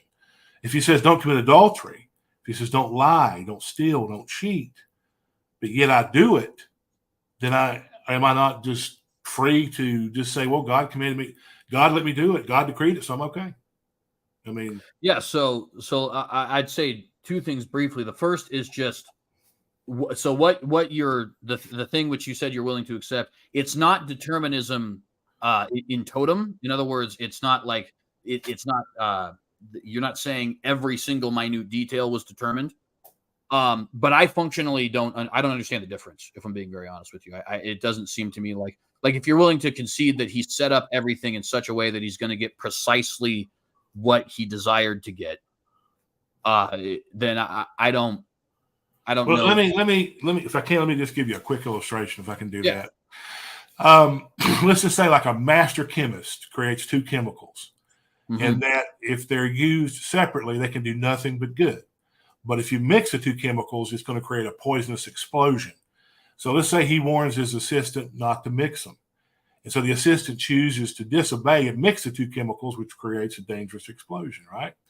Firefighters come and they sort through all the debris, and did they blame the chemist or the foolish, disobedient assistant? So if the assistant had obeyed his warning, the explosion would not have happened. So that's the same is true for evil. So God created beings as angels and humans as good things with the power of choice. He warned them not to disobey him. And so Satan, along with humans, disobeyed, and therefore that's what created evil. And that's been my whole argument. That would be the crux of my argument. Right. But I think this is where we're having a little bit of a disconnect, is that I think that in that scenario you brought up, you're perfectly right. But the problem is it's not quite that. The reason I bring up the lion example is because with the lion example, we know with certainty what will happen if we set up the scenario that way. And that's more akin to what God does. God doesn't, in other words, when the chemist says to the underling, don't mix these chemicals, he can reasonably assume that it's at least possible the chemist listens to him, and he doesn't know that that the underling listens to him, and he doesn't know that the underling won't, right? In the case of God, though, God, before anything has ever been created, knows if I put Adam and Eve in the garden and give the serpent access to the garden, they will eat of the tree of knowledge of good and evil. Then, after already knowing that, he makes the garden, makes Adam, makes Eve, makes them concupiscent, puts the tree of knowledge of good and evil in the garden, and allows the serpent access to it, right? So it's like, before anything's created, he already knows the results, if A, then B, and then he does A. So functionally, now I'm taking it a step further where I say that God is determining every minute detail, because that's what determinism is. And so there's still a difference even between what I'm saying and what you're saying there. Right. But functionally, there isn't, because functionally, God is still setting up a scenario to get precisely what he desires, which is, for whatever reason, certain evil acts. And I'm saying the reason is maximum glorification of himself, maximum benefit for his people, right? So like I don't understand where the difference lies there between the two of us now. And I understand that you might not see it the same way, but it's like I'm trying to coax out of you this separation, because let me kind of just end this particular part with this, because we still got plenty of time, I think. Yeah, we got like 7 minutes. It's actually less than I thought. The only way I can see getting out of that problem is to deny one of those qualities. Either God didn't have the power to stop it, or he didn't have the power to change the way he created it, or he didn't have the knowledge that they would do what they did. Open theism. Yeah, exactly. And which I have to test that. So just and I appreciate that. I prefer your view, even though I find their view more consistent, because I think their view is it's not Christian, and yours at least is. So you know what I mean. But anyways, I think you get my point, right? It's like if he sets up this scenario in such a fashion that these things will undoubtedly happen, and he could have set it up in a different scenario where they still have free will, they still have the ability to choose, but say the serpent just doesn't have access, right? Problem solved. They still have free will, the serpent still has access, but there's no tree of knowledge of good and evil. They still have free will. They still have the access to the tree of knowledge of good and evil, but they're not concupiscent. They have no desire to sin. CJ? Yeah. Gentlemen, again, excellent technical back and forth. I'm thinking for the last 7 minutes, and we've also had some comments from the chat that people would like to see maybe a little more engagement now for the last, again, 7 minutes on some of the scriptural lines of evidence in either support of your view, CJ, and your view, John. So did we want to now maybe transition to picking a specific scripture to engage a little bit? We can. You want to just do one of mine, one of yours? What? Either way, I feel like I've been perhaps domineering the driving part of the conversation. So if you'd like to give one, then that might be fair. Let's go back to Genesis 6. Certainly. 1 through 6.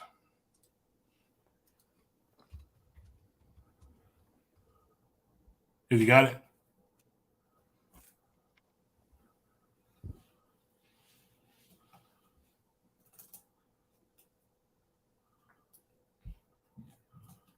Were you wanting to share the screen? Oh, no, I was just going to read it here. Okay, yeah. Have you got okay? The story about the sons of God saw the daughters of men; they were beautiful. They took wives for themselves, of whom they chose. In verse 3, and the Lord said, "My spirit shall not strive with man forever, for he is indeed flesh. Yet his days shall be 120 years." There were giants on the earth in those days, and also afterward, when the sons of God came into the daughters of men, and they bore children to them. Those were mighty men who were of old, men of renown. And verse 5 is the key, I think I want to focus on just for a minute. Then the Lord saw that the wickedness of man was great in the earth, and that in every intent of the thoughts of his heart was on evil continually.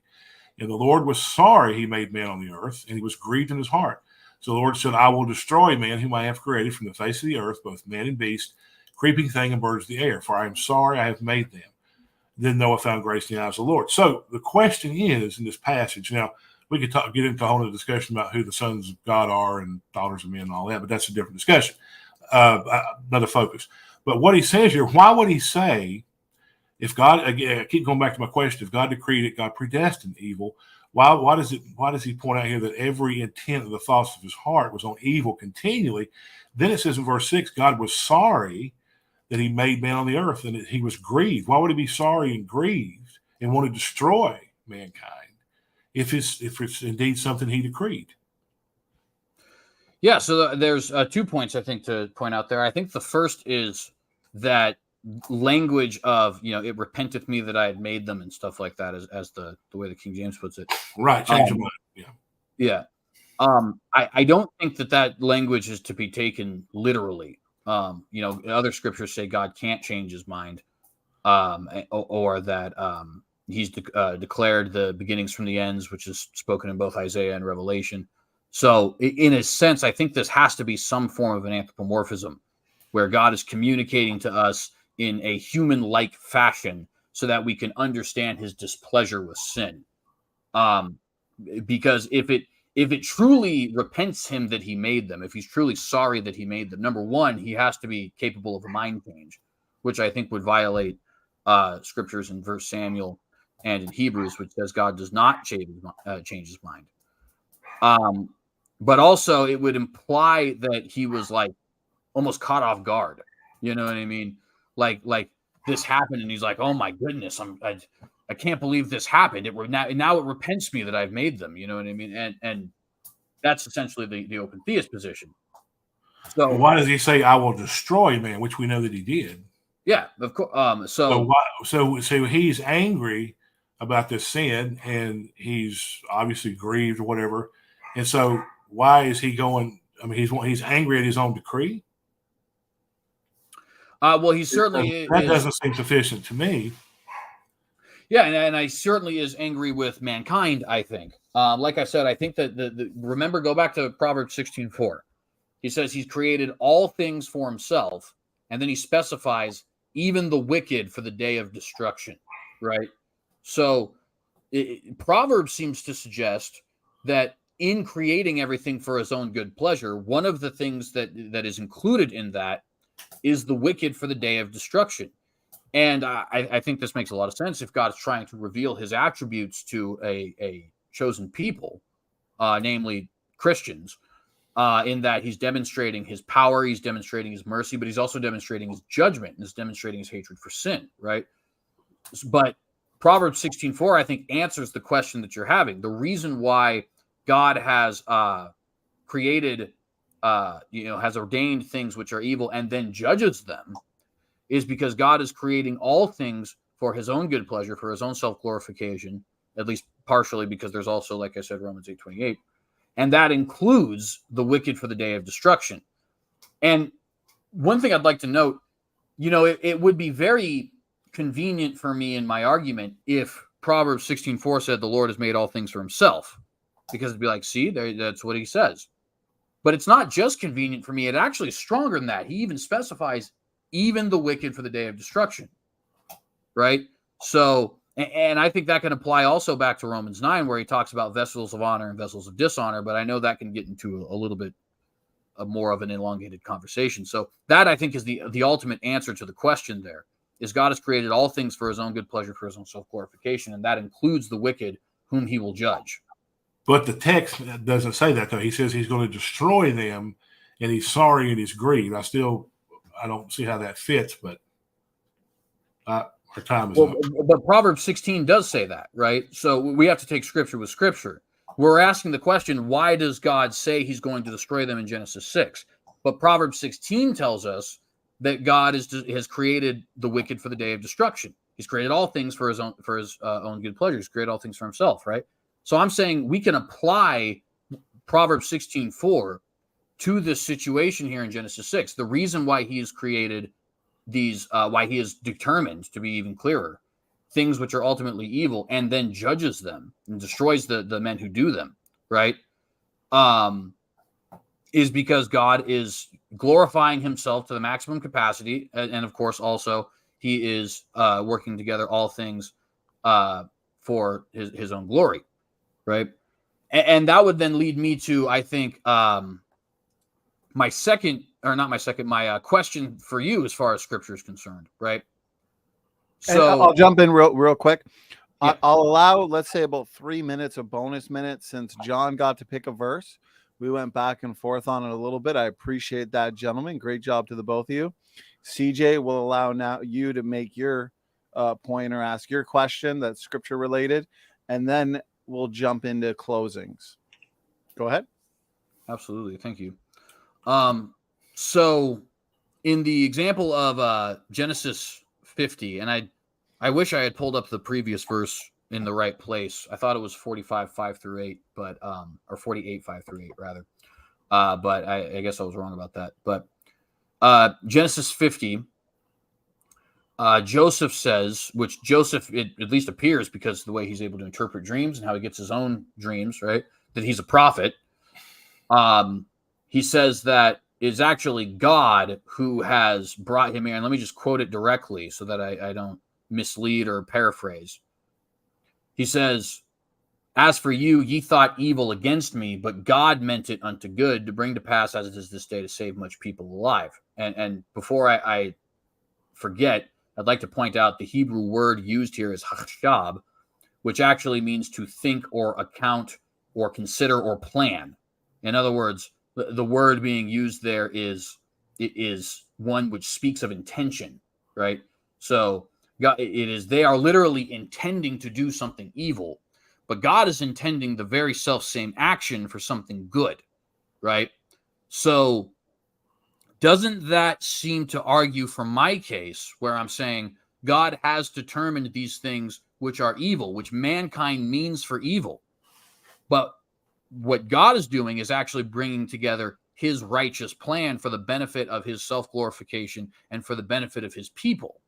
It seems, if I may be so bold, Genesis 50:20 outright says that the Calvinist theodicy is true, in my opinion, or at least that it can be true in certain instances. So how would you deal with the idea there that God is intending what is ultimately an evil act for self-glorification and for the good of his people? It never necessarily says that evil glorifies God. It never says he decreed it. It just says he permitted it, or it's implied he permitted it to work in the context of that evil. He did not actually do the evil that was done in that context. And plus, that's just one passage, a historical passage, and you have to look at other passages to see if there's any didactic passages that plainly teach, that God just decreed that particular type of evil in that passage. He worked within the context. Now, it's one thing to say God decreed evil, It's another to say he allowed it and permitted it, but worked and brought good out of the evil. I have no problem with that because I think that's what the passage teaches. But it doesn't mean that God decreed it or God predestined it. Gentlemen, yeah, go ahead. Sorry. if it works for you guys, CJ, you started the discussion, so maybe we'll give John the last word. CJ, if there's anything you'd like to respond to quickly, maybe address it in your closing statement, as we should move to closings because we got a lot of audience questions and all very much on topic. And I think we're going to have a lot of fun with these audience questions. So, gentlemen, firstly, very professional back and forth discussion, very cordial. I enjoyed listening to the points, engage, and very easy to moderate. So gave me an easy job tonight. Okay, what we're going to do is allow CJ to have his first opening statement, which means to the audience, you have 10 more minutes to send in your questions before we get into the audience Q&A. So CJ, whenever you're ready, let me know. And you got 5 minutes for a closing statement. Absolutely. Thank you. So first and foremost, I want to thank everybody for being here. Everybody here in the audience who is listening, thank you very much for being here. And I hope you guys were edified by this. I hope I was able to convince at least some of you of the position I hold here, or at least to move you further along the process. And if I'm not right, I do hope that Reverend Crawford was able to do the opposite. Of course, I believe I'm right. Otherwise, I wouldn't be here. But nevertheless, I hope that truth was illuminated tonight. I hope that God was glorified tonight. I hope that his body was edified tonight. And I appreciate you guys being here. I want to also extend my gratitude to Donny for hosting this debate, as well as to Reverend Crawford for participating in this debate with me. Of course, this could not happen without an interlocutor, and it also could not happen without a host and channel to host it. So I appreciate you both tremendously. I want to try and see if we can bring together the different threads of this conversation and see if we can reach some well-warranted conclusions. The first thing I want to point out is it seems to me like we don't have a clear definition here of what libertarian free will actually is. We had the idea that you could do something else, but as I pointed out, there are many who claim that they believe in libertarian free will, but don't accept that you can do something else. And there's many who affirm compatibilism and say that you do, in fact, have the ability to do something else, at least in some capacity. That demonstrates to me that this concept of libertarian free will, outside of being indeterminate free will, it really does not have a solidified definition. And it seems to me like it's almost a nebulous term to just say, well, I just don't believe in determinism, right? So really, you're not arguing for a special kind of free will as much as you're just saying, well, I want to reject the compatibilist idea of free will, and therefore I'm labeling determinism on here, right? So I think that is something that definitely needs to be addressed. The other thing I want to point out here is I think we got a very clear example of how free will doesn't actually answer any of the questions. Why do I say that? Well, because we both affirm that there will be free will in heaven, but that we will not have the ability to do something evil. So if we can be free and not choose evil, then free will does not in and of itself explain evil. Where actually the question still applies. If he could do it then, why can't he do it now? Right? Or back in the past when he had first created this. We also, I think, saw a good example of this in so much as that there are numerous different ways in which God could give us the ability to choose and yet prevent us from doing certain evil things. For example, there didn't have to be a tree of knowledge of good and evil. The serpent didn't have to have access to the garden. Adam and Eve didn't have to be created in a manner in which they demonstrated some level of concupiscence, right? But all of those things did, in fact, happen. So again, free will does not actually answer the question as to why there is evil in the world. We also saw that there are scriptures which say boldly and plainly that God has determined certain things for his own self-glorification and for the benefit of his people. And this includes evil things.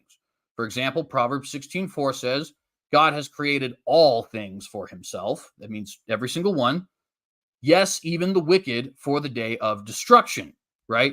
So not only is he saying I've created all things for myself, and context seems to suggest that this is one of those alls that is meant to be all encompassing, but he's also saying even the wicked, even the thing that you don't think I created for myself, I did create for myself for the day of destruction, right? For my own self-glorification. He's also saying he's created or that all things at least work together for the good of his people, for those who are called according to his purpose. Romans 8:28, all things work together for good for those who are called according to his purpose. So we see the Bible saying outright that God has everything that happens. He has set up everything that happens for our benefit as believers and for his own self-glorification as our creator. And we even see specific examples of this with Genesis 50:20.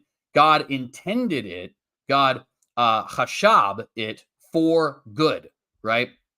That word implies a plan. It implies an intention. It's not simply him working within the confines of evil, with respect to my friend here, but it is actually him determining this, intending this, planning this event for ultimately good things. And of course, we know what those good things are. It's the salvation of many, the physical salvation. 30 seconds. Thank you, brother. From the famine, which Joseph says God is going to send, right? We saw in Exodus 7 where he says, I'm going to harden Pharaoh's heart so that I can work my wonders in this area. We saw in Acts chapter 4 where God says he determined the evil act that is crucifying Jesus Christ. And that gets me to my very last point, and I'll end with this. The common objection is, how can we say that God can judge us if he determined it? But Acts chapter 4 and Acts chapter 2 say unambiguously, you cannot deny it lest you deny Scripture, that God determined the cross. But we all accept that Judas, that Pontius, that Herod will be held accountable for that. If it can happen one time, it cannot be a logical contradiction any other time. And with that, I will yield my time. I appreciate you giving me the opportunity to get my thoughts together there. Absolutely. CJ, thank you very much for that 5-minute concluding statement. We're now going to hand it over to John Crawford for his 5-minute concluding statement. John, the floor is yours. All right. Thank you very much. First, I want to thank CJ for coming on and taking the time to do this debate discussion. And I also want to say that I appreciate him being very cordial and not being arrogant and insulting like a lot of Calvinists I've debated with on Facebook. So I really appreciate that you can get a lot further where you can just have a conversation and discuss and debate too as well. But I want to thank Donny again for having me on, and thank you for this time. It's been great. I've enjoyed it. Thank you for all the viewers on here as well. If you haven't subscribed to my channel, please do so. It's Point of Defense with John Crawford. You can find that on YouTube. Okay, on to my closing statements here. I mean, I kind of feel like in a way that I don't know if we found some common ground. I think we're still completely different. On one hand, he's saying he believes God decreed evil, but yet because I'm saying he allowed it, he's saying I'm saying the same thing, that I believe in some way God decreed it. I don't. I believe that he gave man free will, and I define libertarian free will. It's very simple. You have the ability to choose. You can choose to love God. You can choose to hate God. You can choose to turn away from God. You can choose to accept God. And evil, and I'll say it again, cannot come from God any more than polluted water can come directly from a pure mountain spring. God does not create the actual evil. Evil is a corruption of what is good, as I said in my opening statements, and therefore God only creates what is good. If you're going to say evil's good, then you're calling evil good, and good is evil, which the Bible forbids. He tells us to abhor evil, cling to that which is good, to turn from evil, run from evil, don't do the sin, flee fornication. But again, if God has decreed all these things, we shouldn't flee fornication. We should just go ahead and do it. He's decreed it for us to do it, right? And we have no accountability or no responsibility, which I've mentioned that before. And I still think my argument still stands. We have accountability and responsibility to give to God for our free actions, whether they're immoral or whether they're moral. The responsibility is on us. He puts it off on us. He gave us that ability to choose. And that does not mean it's a superpower. Free will is not a superpower, as I mentioned. You just have the ability to choose. That's what free will is. It's not some complicated over definition. And again, just because we have free will in heaven and it's limited to only what is good, I mentioned that already. I don't know why you mentioned that in this closing statement, but heaven is perfect. There's no sin. Obviously, we can only choose what is good. We're not going to be able to choose to do evil. There's not going to be a forbidden fruit. And another thing, too, I didn't get a chance to mention this, so I'll just mention it briefly. Notice in Genesis, after Adam and Eve sinned, that he put cherubim around the tree. Why do you think he did that? Because he knew Adam and Eve might get back to the tree again. They could choose to go back and get to it again. And yet, that right there proves they had the ability to choose. It's not complicated. It's not, complicated to define. It's very simple. It's very easy. You have the ability to choose. And that doesn't mean that free will is more powerful than God. It doesn't mean that it goes against his sovereignty. In fact, non-Calvinists have a higher view of sovereignty than Calvinists do, I believe, because only a sovereign God does what pleases him in giving mankind the ability to choose between good and evil. And certainly God is not going to ordain what he hates. God hates evil. And so allowing evil to occur, permitting it, is not the same thing as ordaining it or causing it or being the first cause of it. And we talked a little bit about Genesis. He brought up Genesis 50:20, but that's a historical account of what one person said. And the intent of that verse is not to necessarily teach theology, but to give an account of the words that Joseph spoke to his brothers. A sound theology can't be built on the historical accounts of Scripture alone. There is not one didactic passage that teaches that God is just as responsible for evil as Joseph's brothers were, because they had a free will to choose, and that's where I still argue. And so God cannot be held accountable for evil. God is not responsible necessarily for evil. He did not create it. Satan did, and mankind did. He did set up the environment, as we mentioned, yes, but that's not the same thing as creating it. Creating an environment and creating something, giving somebody a choice, is not the same thing. They have a choice. If he would have wanted them just to do evil, he would have forced their choice, and he would not have commanded them not to eat the forbidden fruit. He plainly told them, do not eat of the forbidden fruit. Why? Because they would die. Their choice, the results of their moral actions, or immoral actions rather, would cause them to die physically and eventually spiritually. And my time is up, so I'll stop right there. John Crawford, thank you very much for that 5-minute closing statement. So, gentlemen, that wraps up our opening statements, rebuttals, 50-minute discussion, and our closing statements. Fantastic debate tonight on a very important question. What is the best response to the problem of evil? And so I would love to host more debates on this question in the future. So for anybody who's interested in engaging in this topic, please reach out and I will sort out the details. So this also wraps up another, I would say, epic week of events and debates. And next week will be no different. So we got a good mix next week. We've got a couple presentations and discussions starting on Monday with Helmut Welke, Aliens, UFOs, in the Bible. Then we're going to have Dr. Peter Line on.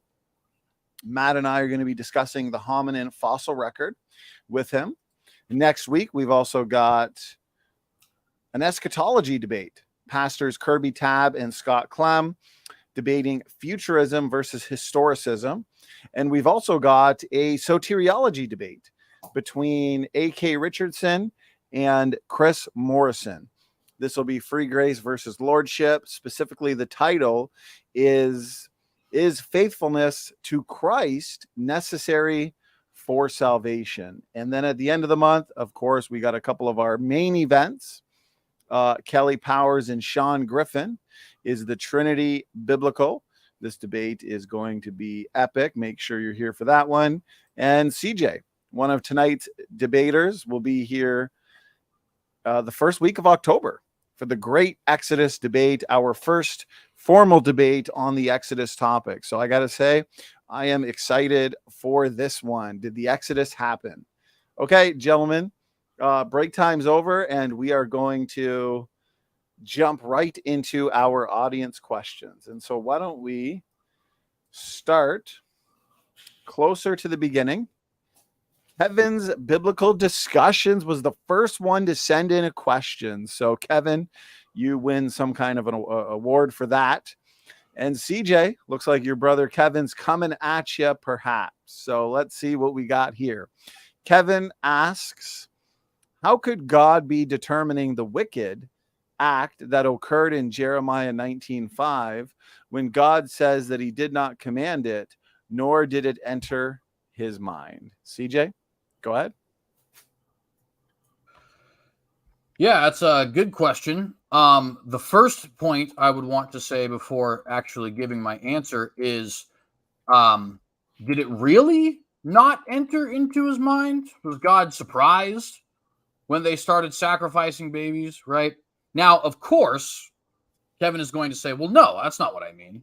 And I'm very glad to hear that. But that means that neither one of us is actually taking this verse in a straightforward and woodenly literal fashion, right? So what exactly does Jeremiah 19 mean if it doesn't mean that it literally did not enter into his mind, right?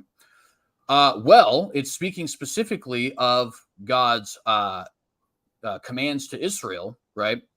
He says, because they have abandoned me and made this a foreign place, they have burned incense in this place to other gods that neither they nor their fathers nor the kings of Judah had ever known. They have filled this place with the blood of the innocent. They built high places to Baal, to which to burn their children in the fire as offerings to Baal, something I never commanded or mentioned, nor did it even enter into my mind. So behold, the days are coming, declares the Lord, when this place will no longer be called Topheth or the valley of Ben Hinnom, but the valley of slaughter, right?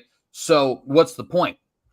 The point is, God is not saying here that he never, that it literally never entered into his mind, or that he didn't decree it in a primary cause sense. He's saying quite simply that this was not a part of the commandments which he gave to Israel on Mount Sinai. That it's so utterly removed from what he commanded them to do on Mount Sinai that he will eventually destroy them for the wickedness which they are committing here. So I think that a little bit too much stock is put into this verse by the non-Calvinist. The open theist, I think, can use this to say, well, see, it never entered into his mind, right? But if we're both agreeing that this verse is not actually literal in that it never entered into his mind, then I think we can kind of step down from the hilltop here and speak about it in a much more grounded way, right? And once we do that, I think it's quite plain. All he's saying here is the law of Moses, which I commanded you, this is so utterly removed from that you will eventually be judged for what you've done.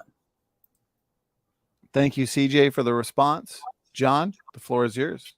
Well, I mean, that just pretty much echoes what I've been saying all along. And I believe that was one of the scriptures I had in my opening statements, that if God decreed evil, wickedness, and sin, why would it enter his mind? And so I think that's basically arguing from my point that God's, he's thought of his mind. He's not sitting there daydreaming or fantasizing about evil and what wickedness he can do or what he can decree. I just don't believe it's a part of his nature. It impugns his character, his righteousness, and goes against everything that God is and represents. Thank you, John. CJ, you get the last word. Go ahead. Yeah, I would just say that I don't see how this would be arguing against my view, because I don't think that it's meant to say anything about whether or not God has decreed all things in eternity past. It's just not in view in Jeremiah 19. It's not what he's addressing. He's addressing specifically the Israelites being the Israelites behaving in a way which is contrary to the law which he has given them, right? And this is why I wanted to ask that question as far as, well, do you think it literally never entered his mind? Now, I know Kevin very well, so I know for a fact that he would say, no, I don't think that it literally never entered his mind, because God knows all things. But if we're willing to say that, then what both me and Kevin, or what both me and the non-reformed, who is not an open theist, have to concede is this verse is not to be understood in a wooden literal fashion, right? In other words, it's a hyperbolic verse. Both of us agree on that. So what is the underlying meaning behind the hyperbolic verse? And again, given that this is a judgment passage, I think it's just quite simply God saying in as emphatic a fashion as he can that this is so utterly removed from the laws of holiness which he has given them via Mount Sinai that he will eventually judge them for it. CJ, thank you for that final word. Next question comes in from Brian from Apologetics 101. Brian, I appreciate the question. Question for John. How would you respond to someone who thinks God's foreknowledge is predeterminative? Well, now I mentioned that briefly when we started in the opening statements. Now that's what majority of Calvinists believe. And so, yeah, how I respond? Well, basically, God knows something, but it doesn't necessarily mean he predetermined it. He knows it, but he does not predetermine it. And he's not like an open theist position where he can just see what happens when it happens and he doesn't know. I believe he knows, but that does not mean he decrees it or predestines it. He can look and he can see what's going on right now. And I don't think his foreknowledge, we tend to think of foreknowledge as God pulling back the curtain and looking to see what goes on in the future. That's not what he's doing. And that's kind of an insult to describe it that way, but some people literally have. Or he doesn't need to look in the past. He just knows right here and now in the present. He knows everything, past, present, and future, right now. So his foreknowledge, knowing something is not the same thing as decreeing it. But most Calvinists would say, well, since he knows it, it's got to be decreed because it's got to come to pass, or what he knows won't come to pass. And I don't believe that. I just think he knows it, but yet he allows man to make the choice. But he knows what choice man will make. Thank you, John. CJ, floor is yours. Thank you. And this is, I think, with respect, I think this is a little bit of a straw man. I am not aware of any, at least the theologians or apologists, Calvinist, who actually has defended the claim that knowledge is causative. Yeah, I've got several books. I can't get them now, but I've read about it. They actually, a lot of Calvinists do.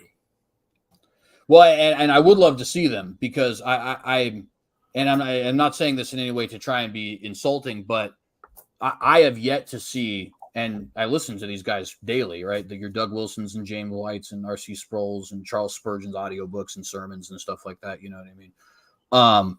And I've yet to hear a single one say that knowledge is causative. The claim that is usually made, which I believe is being strawmanned as knowledge is causative, is essentially God has a list of attributes we all agree on. He's omniscient, he's omnipresent, he's eternal, all these sorts of things, right? And in that situation, it does seem like allow and determine that there's almost virtually no difference between them, right? So when somebody says, well, God knew X would happen and he created anyway, people will say, yeah, but knowledge is causative. Yeah, but you're forgetting the but he created anyway part, right? Right? We're not saying that knowledge in and of itself is what made that happen. We're saying he knew that would happen if A, and then he determined A. So B will happen as a result of A. A doesn't have to happen. God doesn't have to make A happen, but B will happen as a result of A. And God decides, okay, A. So that's not a claim that knowledge is causative. It's a claim that God, in his very unique position, is causing the things which he foreknows. Now, I actually, just real quick, if I could just say one thing, I guess it's my time now, right, Donny? Yeah, you get the last word, John. Norman Geisler claims to be, and he's a brilliant theologian, love him. He actually says he's considered a moderate Calvinist, if you can believe that. He's a moderate Calvinist. He said the very thing I said, so it's not a straw man, because he actually said, and I'll have to find the book, got several of his books, he made the statement that what God knows has to come to pass. It's predetermined, or else if it doesn't come to pass, it's not true what he knows. So because he knows it, it's predetermined. So there's but even that, though, he's not saying the knowledge caused it. He's saying that if he knows it with Cartesian certainty, it must happen. Otherwise, he doesn't know it with Cartesian certainty. Like, I can know that you have said the answer you just gave 30 seconds ago, because it definitively happened, right? But if I say, maybe you've known this or something like that, that's like me reasoning to the best of my ability. You know what I mean? So even then, I don't think Norm is claiming the knowledge is the actual causing factor. I think all he's saying is, if it is true that he knows it 100%, then it for certain will 100% happen. And I would just point out, William Lane Craig, who is not a Calvinist, would actually, and has, argued the exact same thing. So that's not a claim that knowledge is causative. It's just a claim that if it's true, he knows it, it will happen. You see what I mean? But yeah, that's not the same thing. You're not saying that's the same thing as being predestined or predetermined. If he knows it's happened, he goes ahead and decrees it. So it's not based on what he knows. If he knows Okay. it's happening, it's not. Well, no, I don't think that knowledge it necessitates causation. I think it necessitates it will happen. But no, I don't think knowledge necessitates any sort of causation. Okay, gentlemen. Appreciate the answers there on that one. Okay, Pseudonym sends in a $10 super chat. Pseudonym, I appreciate the support. Question is for the both of you. So Pseudonym asks, John, you said we can't hold God responsible for evil. And CJ, you said we don't have to give up omnibenevolence, good nature of God. How do you both respond to Isaiah 45:7? I make peace and create evil. So I guess John started with the previous one. CJ, if you want, you can start with this one.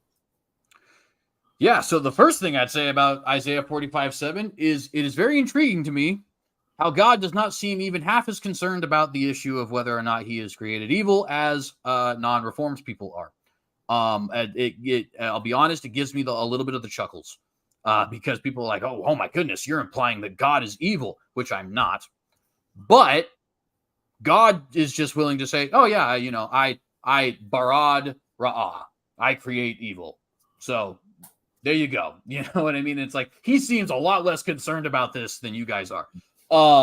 But that being said, I think that this verse is just simply, and Isaiah 45 in general, taking the joking aside, is simply a statement of God's absolute sovereignty over all things. He has created all things. Through him, all things exist. Through things, all things are sustained, right? That includes the bad things, though. So he's saying, I am the all-encompassing all in all of all of it, right? Nothing exists apart from me. And I'd also point out, a lot of people will say, well, so you're saying, do you believe bone cancer is determined by God? And then I'll bring up a verse like Isaiah 45:7, and they'll say, no. What actually the word here means calamity. It means natural evil. Oh, so bone cancer is determined by God. Okay. Well, you just said that it wasn't. So I would want to appeal to a little bit of consistency there from my non-Calvinist brothers as well, right? Yeah, either Isaiah 45:7, bare minimum means calamity, which means bare minimum, God is responsible for natural evil in so much as that he is the first cause of it, right? Or maximum, it means what I believe, which is that God has sovereignly decreed all things which come to pass. Thank you, CJ. John, the floor is yours. Yeah, I knew this would come up because this is one, and you got to look. You just pull that one verse. It's cherry picking, but it's a good question. It's pulled out of that whole context there where God talks about, and actually, I agree with CJ. The word there for evil, the Hebrew word there, does mean calamity, destruction, disaster. You could even say. So it's not talking about evil in the sense of how we would define it, how I defined it in the beginning, that it's the absence of good. Now we know God does. He has used destruction, like with Noah. There's several Old Testament verses where he used destruction. If you want to say natural evils, but that still does not mean the same thing as what, somebody could just take a verse like that and say, "Yep, see there, God created evil, he predestined it." No, no, it's calamity, it's disaster, it's destruction. In the whole context of Isaiah 45, that's what he's talking about.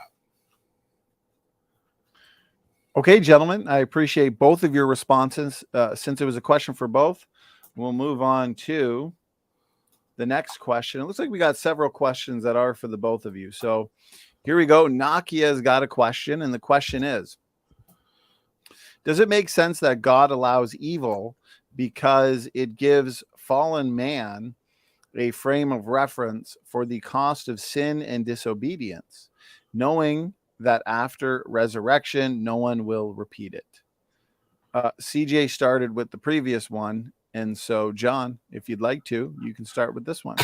Does it make sense that God allows evil to give because it gives man a frame of reference for the cost of sin and disobedience? I think it makes perfect sense. Yes, it does. Knowing that after resurrection, no one will repeat it. Well, of course, I'm not going to repeat it after. Does he mean after resurrection, like when we're in heaven? I'm assuming that's what he's talking about.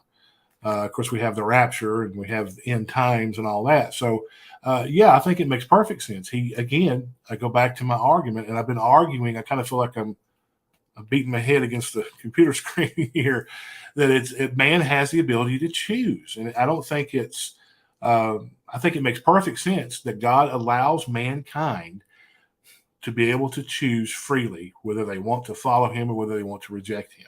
And there are consequences resulting in either or. So, yes, of course he knows that there's not going to be any evil in heaven. We've already established that. There's no references we can think of. I can think of off the top of my head. But now, although there is a reference in the book of Revelation that talks about people in heaven knowing about the tribulation and knowing the evil is going to be on the earth, there is a reference there, I think, in the latter part of the book of Revelation, but that's a different context. But yeah, I think it makes perfect sense to me that God allows people to be able to be free to do it. I appreciate it, John. CJ, floor is yours. Yeah, I'd have no issue with this statement here from Nakia. Of course, I would take a different understanding of it than the Reverend Crawford would, right? I would say that if God is allowing evil, which I'll be honest, I don't understand really what the difference. For being in God's position, allow and determine, to me, it seems like tomato, tomato. But let's just go with the way the question was worded. It doesn't make sense for God to allow evil because it gives fallen man a frame of reference for the cost of sin and disobedience. Certainly. I would just say that to me sounds like not an argument against either opinion, but rather just sort of an explanation of why either opinion might be justified. So if you say God has allowed sin, then this is giving a reason. And if I say God has determined all things, including moral evil, including sin, then again, this is just giving a reason. So I'd be perfectly fine accepting it, but I just think it's non-determinative as far as the question we're actually asking. Okay, gentlemen, thank you for both of your responses. Next question comes in from Bubblegum Gun, $2 super sticker. Thank you so much. Question for both. First, define evil in specific, or else there is no evil. Why don't we start with John this time? Or we'll start with you, CJ, this time. Yeah, so evil is, I think, that which goes against God's decrees for mankind. We need to emphasize, I think, the part for mankind, because things that would, I think, violate God's eternal decrees as far as things in heaven, that's not necessarily good, bad, or indifferent. Like just as an example, if God had decreed that Israel be destroyed in the 500s BC because of their sin, which of course he did, in temporarily destroyed, right? Judah, of course, returns after the exile. But if a king tried to prevent that, that wouldn't be evil; it would just be futile. Or on the same token, you can't say that the Babylonians doing that was good. They're just simply his mechanisms, right? So specifically, evil is that which goes against God's decrees for mankind, or what we would call the moral oughts and ought nots, right? It's also, I think, things which overstep our own boundaries. So, for example, God is, we often say, well, evil is that which contradicts God's nature. That's kind of true, but it's not the whole story, right? That's why we don't do things like murder. But that's not why we don't do things like accept worship, right? We don't accept worship because only God has the authority to accept worship. We don't. So that would, I think, be the most straightforward definition of evil, is just that which goes against God's decrees for mankind. And the secondary definition, I think, would be that which both is contrary to God's nature and or oversteps the boundaries of human authority and into territory which is God's alone. Thank you, CJ. John, floor is yours. Okay, I'm going to sound like CJ's contradicting himself, as evil goes against God's decree. That's kind of what I've been arguing on this debate. But evil, to define it, is basically, it's a departure from the way things ought to be. It's a corruption of what is good. It's a lack or corruption of a good thing. It's a real lack, a privation, or the absence or corruption of a good thing. It's how Augustine defines it. And so therefore, that's why, since God created everything good, he's not going to decree what is therefore corrupted, because corruption and death and sin and all that is not his will as far as him decreeing it. So it's just like when I used in my opening statement, I talked about, like rust to a car. Rust is corruption to the car. You can't have the rust without the car. The car is corrupted by rust. Or rot to a tree. You have rot and you have the tree, but the rot can't exist independently without the tree. So that's how I would define it. It's basically a departure from the way things ought to be and a corruption of what's good. CJ and John, thanks for the responses. Okay, next question comes in from, let's see,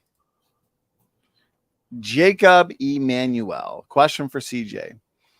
Is it possible that in your theology, God decrees for some people to be deceived and think they are the elect when in fact they are not?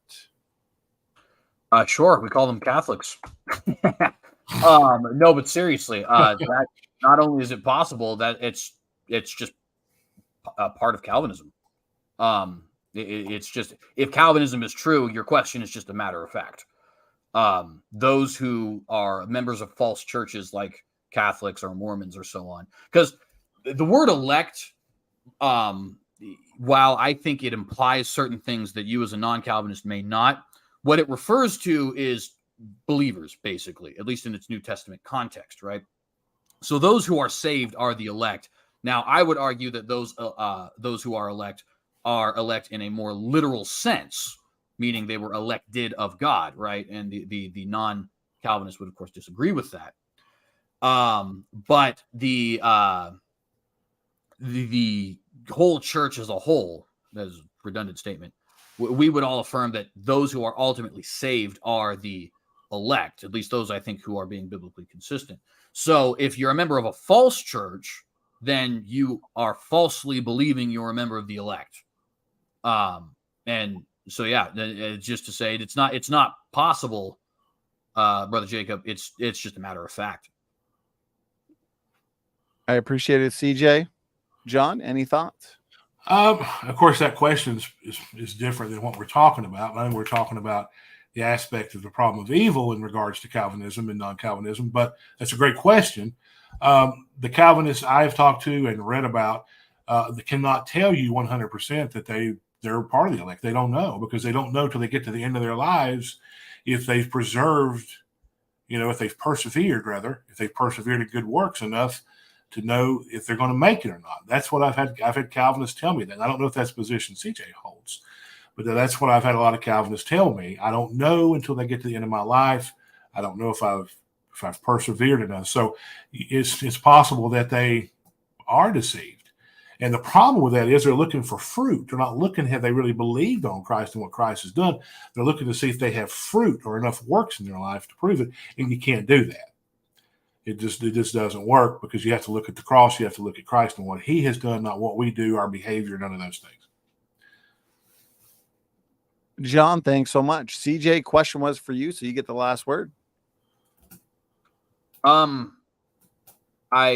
don't think I would agree, if I understand what Reverend Crawford was saying here. I don't think I would agree with that. I do agree that a Cartesian certainty of who is saved and who is not possible this side of eternity. But I think you might be referring to what I've typically associated with the Arminian position. I would affirm eternal security, I guess, is what I'm getting at. Yeah, I would also. But yeah, no, I think other than that, I would leave my comments where they were. Okay, I appreciate it, CJ. The final word. Okay, so this question comes in from LA91. Question for CJ. CJ, how do you interpret or understand Ezekiel 33, verse 11? Yes, God is not willing that any should perish, right? Or actually, excuse me, that one is the I have no pleasure in the death of the wicked, actually, I think. Somebody correct me in the live chat on that. But you said right. Okay, so there you go. Thank you. So I'm not 100% sure. I'll be very honest with you about that. I think there's some sense in which it must definitely be true. But I don't really know what sense. I don't know. I'll just be very honest. I'm not 100% sure what to do with that verse. To be fair, I wouldn't be 100% sure what to do with that verse, even if I wasn't a Calvinist, because even if I wasn't a Calvinist, Proverbs 16:4 and things like that do still exist. But it is an interesting one. What does it mean for God he takes no pleasure in the death of the wicked? That's straightforward enough, at least, in that he is not he's not a sadist, right? He doesn't like the fact that people are perishing, right?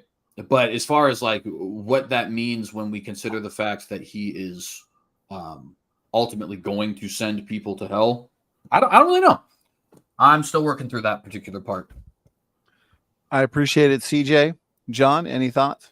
Yeah, I mean, obviously it's just saying he has no pleasure in the death of the wicked. I mean, it doesn't mean that he won't punish the wicked.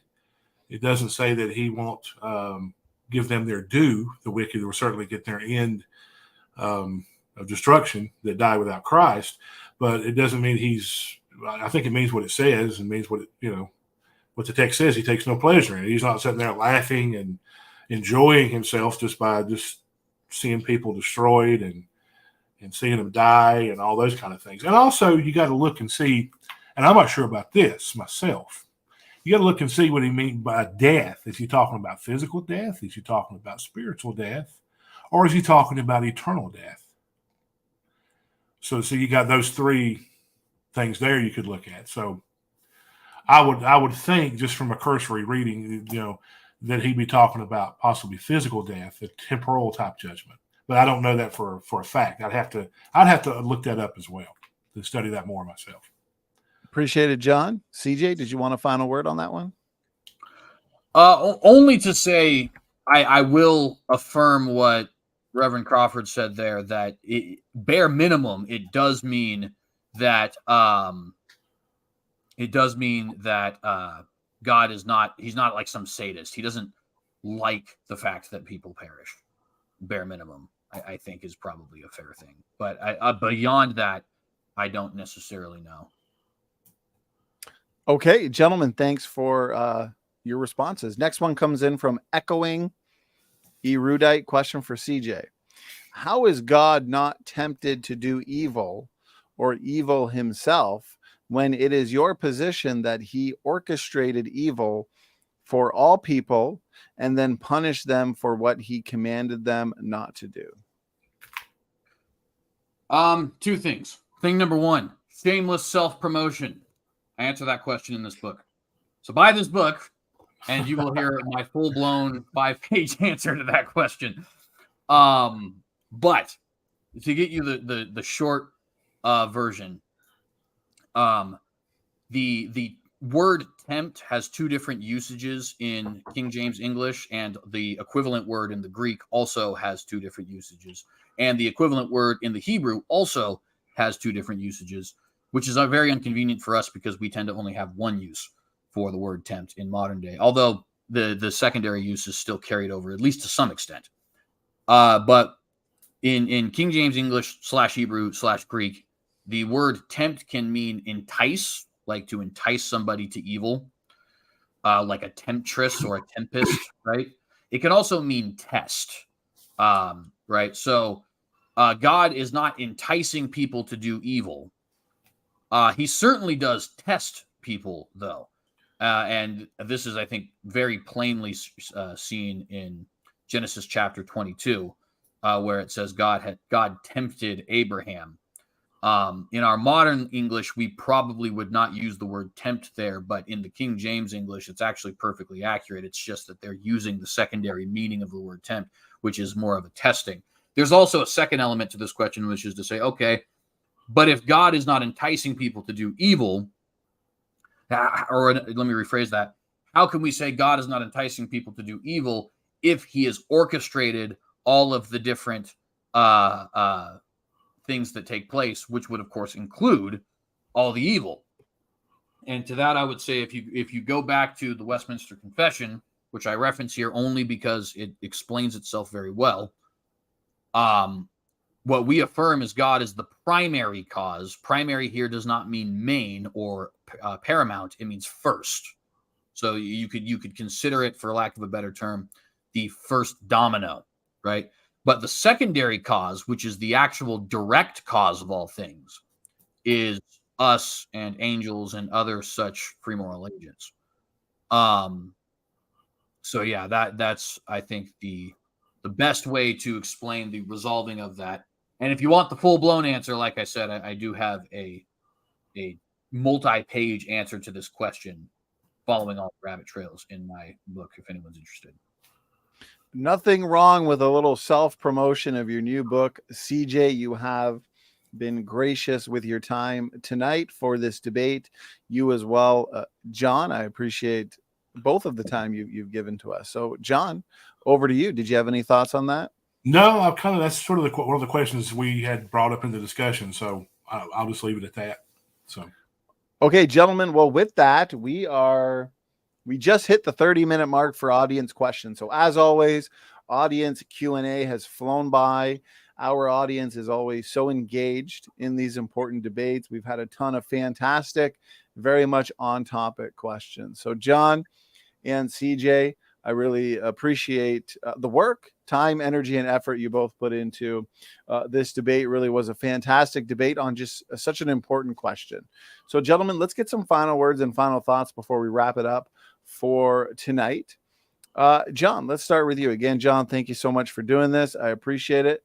Final words, final thoughts. It's been great to be here. I always enjoy being on your show, and I think this is definitely the best platform to do these kind of debates and discussions.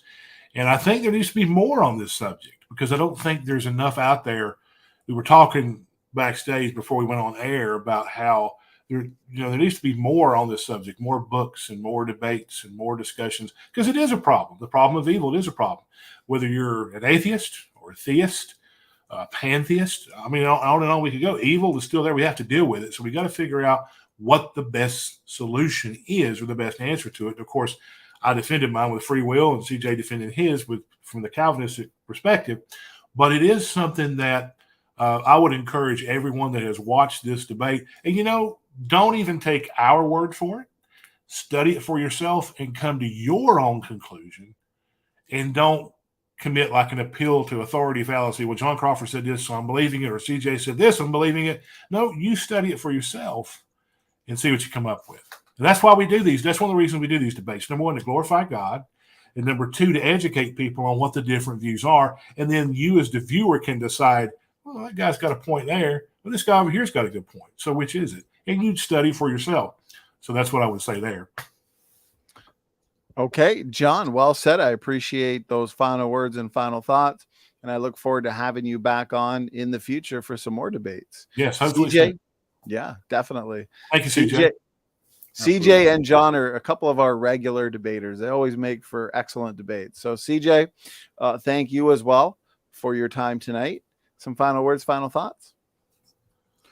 Absolutely. First off, I'd like to say thank you to Reverend Crawford as well, because I think this was a very edifying conversation. Well, first off, just because we had the conversation, even if it turned out to be a complete dumpster fire, but it didn't, which makes me want to thank you even more, right?